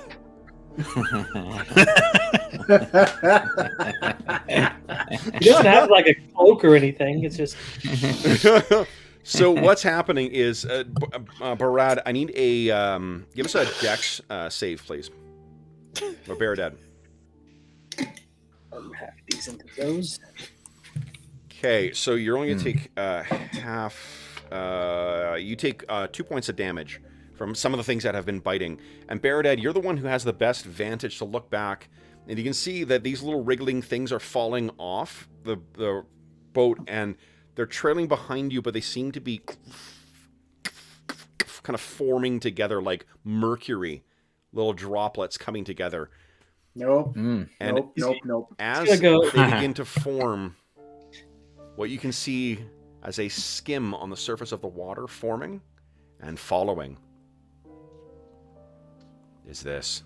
Oh, I'm actually man. gonna Paradise like, I don't think so. Lightning bolt. kill it with fire. I'm gonna lightning bolt the damn thing. It's like, no. Go ahead, give us a lightning bolt roll. Yeah, do it. It's just going to split apart again, isn't it? Maybe. It's not gonna like Only 36 damage. Jesus. Wow. bite me. I'm gonna bite you back. Okay. What you hear as soon as that hits Baradad is a keening scream from at least, 80 different mouths. I need a wisdom save from you, Baradad. Actually, from everybody. Well, starting this fight early. Oh, DC is 12. Sorry. Oh my God, Yeah. guys. Oh, man. Those are amazing rolls. Yeah. Fucking amazing. Not 1 over fucking 10. Whoa, sorry, 1 over 10. 1 over 10. Okay. Wow. So on a failure, you can't take reactions. Everyone, now give me a D8 roll, please. Okay, so then I'll go through and tell you what the results are. All right, so starting from top, who am I missing here? Gharat. I just need a D8 from you, please. Oh, Can't sorry. take reactions Okay. for how long? And then Baradad. Ever. Yeah, ever. You never. Never again. Okay, so let's see here. Baradad, Yes, sir. you do nothing. The screaming and whatnot, just you're standing there stunned as these things are falling on you and slowly sliding down. Jack, you are doing likewise. You just sort of stop whatever you're doing and are staring off glazed into space. Varg. Oof, you take no action or bonus action, and you use your movement to move in a randomly determined direction. Give us another He's D8 already in the roll. water. The one in He's the Varg in the was- water already. Hold on. And Varg was trying to drag the boat to the shore, so Yeah. he's now dragging the boat in whatever direction he's going. Oh Yes. no! 3, so it'd be 1, 2, 3. So you're actually moving away from the, still in the rough general direction, but away from the thing as Varg is just. Then let's see here. Many, you were also staring off into space, and best for last, Gharat. You're going to make a melee attack against someone on the boat. I So hope it's many. 1, 2, 3. Give us a 1d3 roll. Come on, hit the lizard. You know you want to. Nope, I want to hit. You know I hate gnomes. Jack. Okay. Go ahead, make a melee attack with your battle axe or whatever your weapon is against Jack, please. I have my shield out, so it would be battle axe one-handed. Yes. Oh no! Oh shit! Oh, that's gonna hit. Yep, just barely. But Eh? So you swing an not attack and horrible hit damage. Jack. All right, guys. It's on you, Jack. It's on you. Why don't I drag one of these things out here? Let's just do this theater of the mind. We don't need to go to a map for this. Sure. So, Yeah. Guys. This is by far the creepiest description of that entrance ever. Good job. Remember I told you I had something, I was like half asleep today, and I was like, oh, that sounds awesome. Oh yes. Okay. Oh, But I'm like, well, how did it get in the sky to begin with? What is I don't want to know. I really what's don't want to know. what's Oh, that's great. Oh, that image is great. I love it. what is peeing? What's peeing out? Gibbering mouther. I'm like, Remember, this place is close to the realms of madness. Right. Oh, So it rains gibbering mouthers in the madness zone. Yep. Hey, Kevin, you all right there, buddy? You have a rough week? Yeah. That No was joke. litigation, man. I genuinely woke up and made an evil cackle. I was like, "Whoa, this is gonna be great." This is I what told- happens when you read more role-playing books than any human should. Yeah. You have dreams of the raining, gibbering monster. Well, what it is I have, because I've been changing my sort of like when I'm doing my billables. I've got I have usually I don't have Fridays off, and when I have time to free associate, that's when shit like this happens. Yeah. So the lesson is we need to keep you working hard. And Kev needs more work. Mhm. Now hold on, let me That's take had a off. lightning. Kev, I got some legal matters. I'm gonna need your help. All right, guys. So this thing is still growing as you're going along, guys. Let's. God. All right. Oh. Let's roll initiatives. Who do we leave off with? Andrew, did you continue winning? Yes, in fact, I did not lose. All right. I So was- let's. I think you guys should be able to. It's so you can picture this thing is about maybe 5 feet away from you guys at this point. It's just it's a slick of like it is drifting along on the water. Now, okay, the we get in. everyone I'm playing a bard that only does psychic damage, and everything we fight is like immune to psychic damage. Hey, your bardic inspiration helped a lot. I would last not month. necessarily make that assumption. I'm just joking. Yeah, I don't know. I got Hobbs, I got a dagger. Although I Well, do think that John would have felt a little bit of pride in you thinking of what's going to work on what too. All right, so then Andrew, would you kindly beat my 14, please? Ooh. And let's see. Yes! Yeah, nice. This thing is pretty big, so I'm. Minus 2. So you said we 3. can't take I'm on reaction, an 11, guys. right? What is Yeah. dragging the boat? It's just the number, right? With my dex. Yeah, bonus. yeah. No. There's no like weapon speeds or anything like that. Okay, and this is assuming you guys have recovered from that first round. Oh, okay. We'll let you make wisdom saves on this thing's turn again. Truly, genuinely, one of my favorite monsters. I love a gibbering mouther. They're so fucking creepy. Okay, so first up we've got Many. What are you doing? Oh, who am I missing here? Gharat. Yeah, okay, so Many, you're up first. What are you doing? I'm going to look at, I guess, Jack. Why not? And helping you. I'm taking a help action for you using Okay. my. How do you think you're going to do that? What narratively are we looking at here? Oh, You're asking me to role play in this role playing game? no.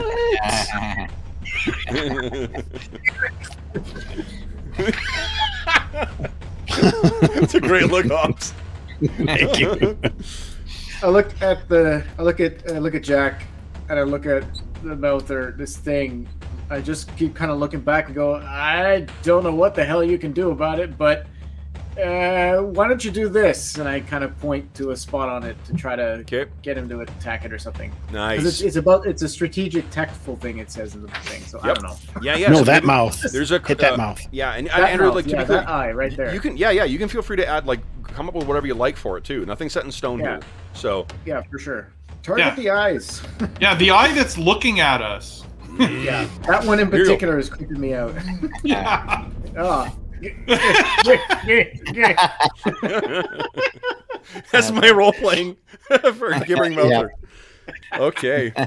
Then Varg, you're up next. Varg and Jak. What do you got? No, Baradad. Baradad's on a 21. Yeah, the initiative thing. Okay, I'm gonna throw a firebolt at it. Okay. Just like, go ahead. Burn in hell, you stupid thing. Okay. So you hit it with fire, and it splits into two. No, I'm kidding. It just does damage.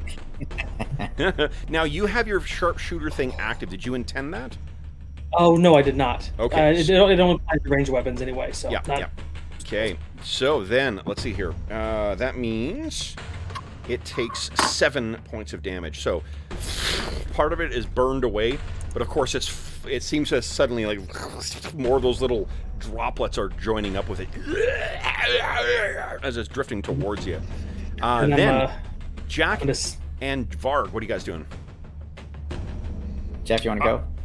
Yeah, I mean, mine's really simple. I am now hurriedly trying to drag the boat to the shore. Okay. Why don't you give us a athletics check? Athletics. Here we go. So we can get you up on shore. Oh, yeah. Yeah, so you get it. You sort of like the thing with the marshes. They're not that deep. Like you don't have to swim so much, and especially with the damage from the mine has brought the water level down. So you're easily like it's a disgusting mud-filled floor, but you are incredibly strong. You start pulling it up onto the shore near where that ruin is. So then it is Jak. What are you doing?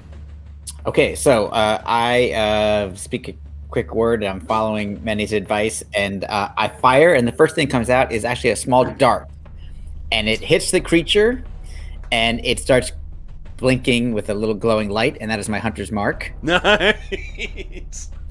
And now I take aim again, and I will shoot a firebolt at it. So if Nice. I'll hit, I'll get to add some extra damage from the hunter's mark. Amazing. 19 to hit. Okay, yep, that's a solid hit. Because you have advantage. All right. Oh, yeah, and I have advantage, so it was 25. Yeah. Yep. So that was 11, 16, 21 points of damage. Nice. This thing is remarkably easy to hit, guys. It's just a big slick that doesn't really move.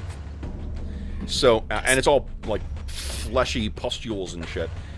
Then it is Gharat. Gharat, what are you doing? Did you say we did make it to the beach or Yes. no? Yeah, you're on the beach now. Yeah, so Gharat leaps out with his battle axe and murmurs some discordant sounds towards the creature. Cool. Oh. Nice. So, spell save. I don't have this. This is actually something from. I think you got this too, George. The Monstrous Manual Monster Manual Expanded. I got both of them. Yeah, me too. 1 and 2, yeah. Good stuff. Good. I failed my save. It's a what? Wisdom save. 3d6. Yeah, wisdom score is not great. I failed my save, so how much damage is it? 3d6. This is, that seems to be several of the eyeballs are like trembling and then and pop, spewing this like bloody aqueous humor all through the air in a little mist. Let's see, you're on a fail save, and it must immediately use its reaction, if available, to move as far as its speed allows away from you. So yeah, the oil slick, or the gibbering slick, sort of pulls away from you guys. It will be 20 feet away from you now. So in total, it's about 35 feet away. I'm gonna offer Baradad some bardic inspiration. Nice. Okay. And I think then on its turn, it stops. Then it must, then it can start moving back towards you, right? It's just that it's wasting its turn moving towards you, basically. away from you. Yeah. Yeah. So it's right now. It will end its turn. It uses his move, and then it uses its action. It is about 10 feet away from shore right now, where all of you guys are. And I think that brings us to the end of the round, right? And I need everyone on shore to give me another wisdom save, please. Remember, you guys got a bunch of astonishing fortune left. I'm spending astonishing to get advantage. Yep. That's 2, right? Yeah. Yep. 1 point to get advantage. And I'll do this. Yep. Okay. 20 from many. Amazing. Look at these guys. Holy smokes. It's So you spent 4 of 11. mastermind coming through. Okay. I didn't spend. Oh no, Hobbs did. Okay. If Varg And I wants to did. hit someone. Yeah, George, I believe, said he was. Yeah, It I was- did. Okay. Yep. Yeah. Okay. 3. Oh, DC was only 12 here, too, so I just need Varg, who am I missing here? Jak, There you go. Baradad. Whoa, barely. I have a 12 wisdom, so So having gone through this before, our heroes are steeled. Let's do one more round, guys. I have full faith in you guys defeating this thing before the end of round. Oh, mama. Beat my 18. Oh. Okay, Andrew, you can do it. Well, we'll see. I did it once. Here Come comes. on, nat 20. Ew. All right, It was so bound to wear out. Oh, sorry. so what happens is the tongue sort of like extends out and then suddenly retracts in, and you see like a pseudopod of teeth and eyes and weird muscle tissue shoots out. And let's see who is going to hit. I'll do random.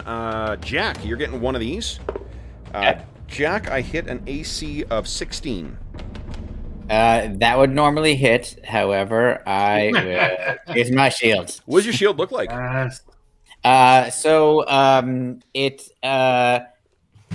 hadn't thought about that. I think it kind of materializes out of thin air into like a solid metal shield that I can, kind of almost use like it appears on my arm. Okay. And I like block myself like that. Yep. What if Does it it have a was in the star shape on of it? your dragon mark?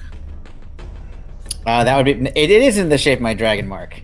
Nice. yes. Okay. And then against Many, I hit a 22. I rolled randomly against Many a 22. Just barely, I'm right? pretty sure just barely. Yep. All right, Just barely. Many, you take that is 15 points of piercing damage. Uncanny dodge it. Oh, nice. Does that take I'm no gonna damage uncanny then? Or half? No. Half. Awesome. Half of that. Okay. And then I need a strength save from you, please. Okay, hold on. Of course, it's the one that I have like nothing in. Oh. So she starts being dragged forward, and then Many, what do we see that gets you free of this? It's your strength that would play into this. For someone as small as she is, she's got some surprising guns on her, and she just like rips a portion of this apart just enough to like spring out. Awesome. So you're tearing some of the muscle fiber away. One of the eyes kind of like, "Argh!" and then pops, and you throw it away. You said it was 6 total, so I take half of that. Half. It 16? was no. The 16? total was 15. So you'll take 7 points of damage Okay. at half. Okay. Then it is Baradad on an 11. What are you doing? I think I'm missing Can I Many do- in here too. No, she's at the bottom. She did a 16. Oh, 16. So Many, you're up first. What are you doing?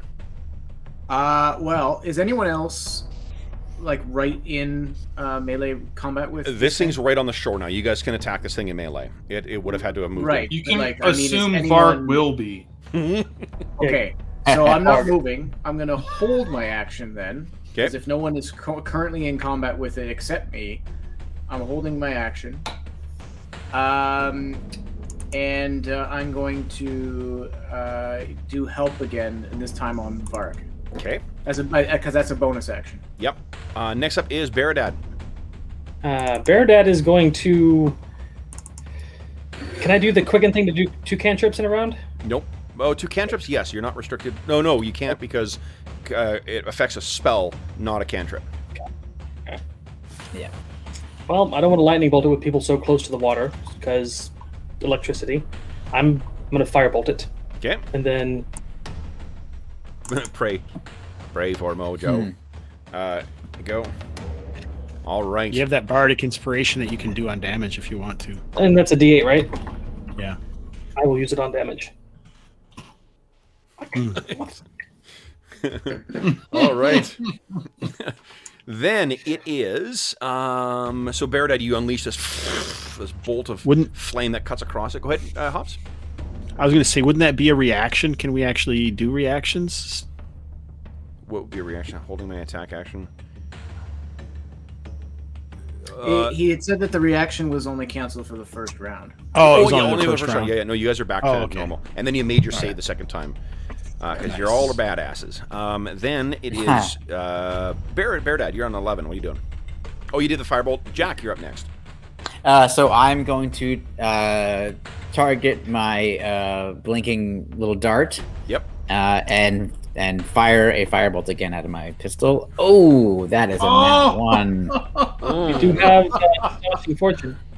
What's to re-roll? It's 2. 2. Yeah, and it's. I think I'm gonna do it because I don't want to hit one of my companions. Well, you also don't want your pistol to jam. Or that. That's probably even worse. There we go. 24. Okay, a solid hit. That's a 12 plus 5, 17 points of damage. Holy shit. More of it blows away.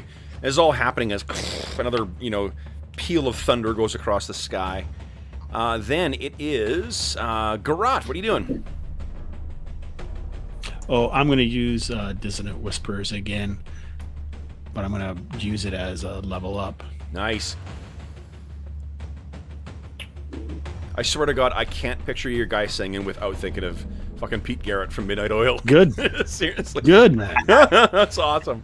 All right, so I need to make a save here. Yep. That is not going to do it. I roll 11 in total. So go ahead and roll damage, and it's going to pulse and pull away. Many, you can make an attack of opportunity if you like, because you're in melee with it. Oh, God. God dang. Jeez. Well, Okay. is this a melee? This is just a ranged thing, isn't it? No. Yeah, but it forces the creature to move away. Oh, Yeah. I get the. Sorry. Okay, opportunity. Right. Okay. Yeah, so you can attack for opportunity if you want. Stab it. Ooh, nice. That's a hit. Okay. Then it is. So it pulses away. I think then it's Varg's turn. What are you doing, Varg? Varg is. It's only 20 feet away. You could move to it and attack if you want. Varg will rage. This is disgusting. And he will charge towards this thing. I will using also, as a reminder, this is aggressive ability. very easy to hit. Yes. I'll give him and bardic. I'll give him bardic plus you've inspiration got, too. Sorry. You've also got my help, and the bardic inspiration. So He's you're like using his advantage to raging, his battle or great weapon rage. Okay. So you have You know what? advantage. Honestly, at this point, even though he's got the other advantages, he's just recklessly attacking this thing. You see him like take a deep breath, close his mouth, and sort of squint his eyes, and just grip his axe and just start swinging as he gets close to this thing. Yeah! Leaps across the water, comes crashing down. Holy shit. That's 22 damage. You also have that bardic inspiration if you want to use it. Well, I'll just do the second attack. Okay. Oh god, that one's a crit. Fucking- Yeah, and just throw the bardic inspiration on there for how he shredded this thing. Okay. Oh my So god. that's 22, 34. It's like a lawnmower. 49, 57, 63 damage. To give you just an idea here. Oh, it doesn't do the little, extra thing. Negative bar. So the last, Varg goes thrashing around with his axe, and those things completely dissipate. The eyes pop like bubbles Ew. and disappear, leaving a greasy mire behind. And Varg turns around, once again, and in the midst of his rage, Varg, do you think you make eye contact with Jak again? I think at this point it's not about Jak. It's sort of it's way more about all of these dragon clans, and his anger is exceeding. It's to the whole world. It's the greater world. It's his brother may have pissed him off last time, but now he sees the true picture of what's going on and the invaders to his homeland. It's just I don't know that anyone's seen rage like this come out of Varg, even those who've been fighting with him for the last few months. Baradad's gonna lean over and say, I don't think he has a rage problem. People just need to stop pissing him off. And with that, guys, we'll bring our session to a close. We're over time right now, and I know there's some of us who are on either midnight or later. Andrew, you're on Eastern time, aren't you? Oh, don't worry. After this, I'm not sleeping anytime soon. Jesus. All right, so for those listening at home, thank you so much. I've seen in chat, it appears that our players have already decided that we're coming back to this world. So... So we will be finishing our adventure, the Bane of the Blue Sky Mine, soon. We'll try and fit it in our next Friday session, depending on everyone's availability. But for those listening at home, thank you so much for joining us for this. Once again, the reason we decided to play this tonight is in support of our friends at Beetle and Grimm, who are doing their Eberron event. Remember that from now until the end of February 2021, you can hop on over there and you can save 20% on their version of the gold edition Eberron Rising from the Last War box set. Those awesome little dragon shards that I held up, those are the things that are there. And I see as well, too, that for Eberron, they're also selling them individually. So if you want to get some dragon shards for yourself, they come in a nice little pack like this. Whew. So you can get them for yourself. And I think that might be the Dragon. This actually might be the House Thirash, which would make sense. Or Thirash. Let's see here. As is always the case, if you have any comments, questions, or concerns regarding the session, the game, the setting, please don't hesitate to leave a comment in the comment section below, and I will endeavor to reply in a timely fashion. You can also find a link in the description of the video to the Dungeon Musings Discord server as well, too. You can find all of us over there. We have channels dedicated to most versions of D&D, including 5th edition, 4th edition, 3rd edition, 2nd edition, and I mean AD&D in general. Pathfinder 2. So we have lots of ways to talk about this stuff. I imagine that we're going to chat about this session at some point soon, too. In addition, you can reach me on Twitter at Dungeon Musings and by email. My email address is dungeonmusings@gmail.com. And for the players who are active doing other cool stuff as well, you can find links to all their cool stuff, including Hobbs, all of Hobbs' activities, and you can find George's IMDb page, which I notice is still noticeably lacking in Dungeon Musings credit, but you know, I think that it's tough when you're not paid for the work. So I'll make a call. Yeah. See what I can do. Terrific. Yeah. I get that SAG insurance anytime now. Exactly. Of course, there is a link in the description of the video as well to the charity initiative we run on the channel, Heroes Save Villages. That is what our friends at Beetle and Grimm have been so generous in support of. And from now until April 1st, 2021, for every $25 Canadian that you donate, you'll get a chance to win one of Beetle and Grimm's Platinum Edition Icewind Dale Rime of the Frost Maiden box sets. And I say box set, it's really a crate set. It's an incredible thing with some miniatures and maps and a whole bunch of other amazing stuff. And if you don't win that, they've also given us a copy of the Silver Edition for winners. So, last thing I'm going to say, and then get the heck out of here, guys, is thank you so much, guys. George, Andrew, Jeff, John, and Hobbs, you guys did a better job of bringing these characters to life than I could ever have hoped for. So, thank you so much for your great and enthusiastic role-playing, and thanks for playing today, guys. Super fun. Thank you, sir. Pleasure. Thank you. Awesome. So then, for those listening at home, once again, thank you so much for joining us. If you are listening to this during the current pandemic, I do hope this finds you healthy, safe, and weathering the current crisis as well as can be expected. I hope that we've given you a couple of hours in the land of the last war to take your mind off of the troubles of our world and think about the troubles that our heroes have uncovered in the Shadow Marches. And until we see you again, stay safe, stay healthy, and happy gaming. Bye.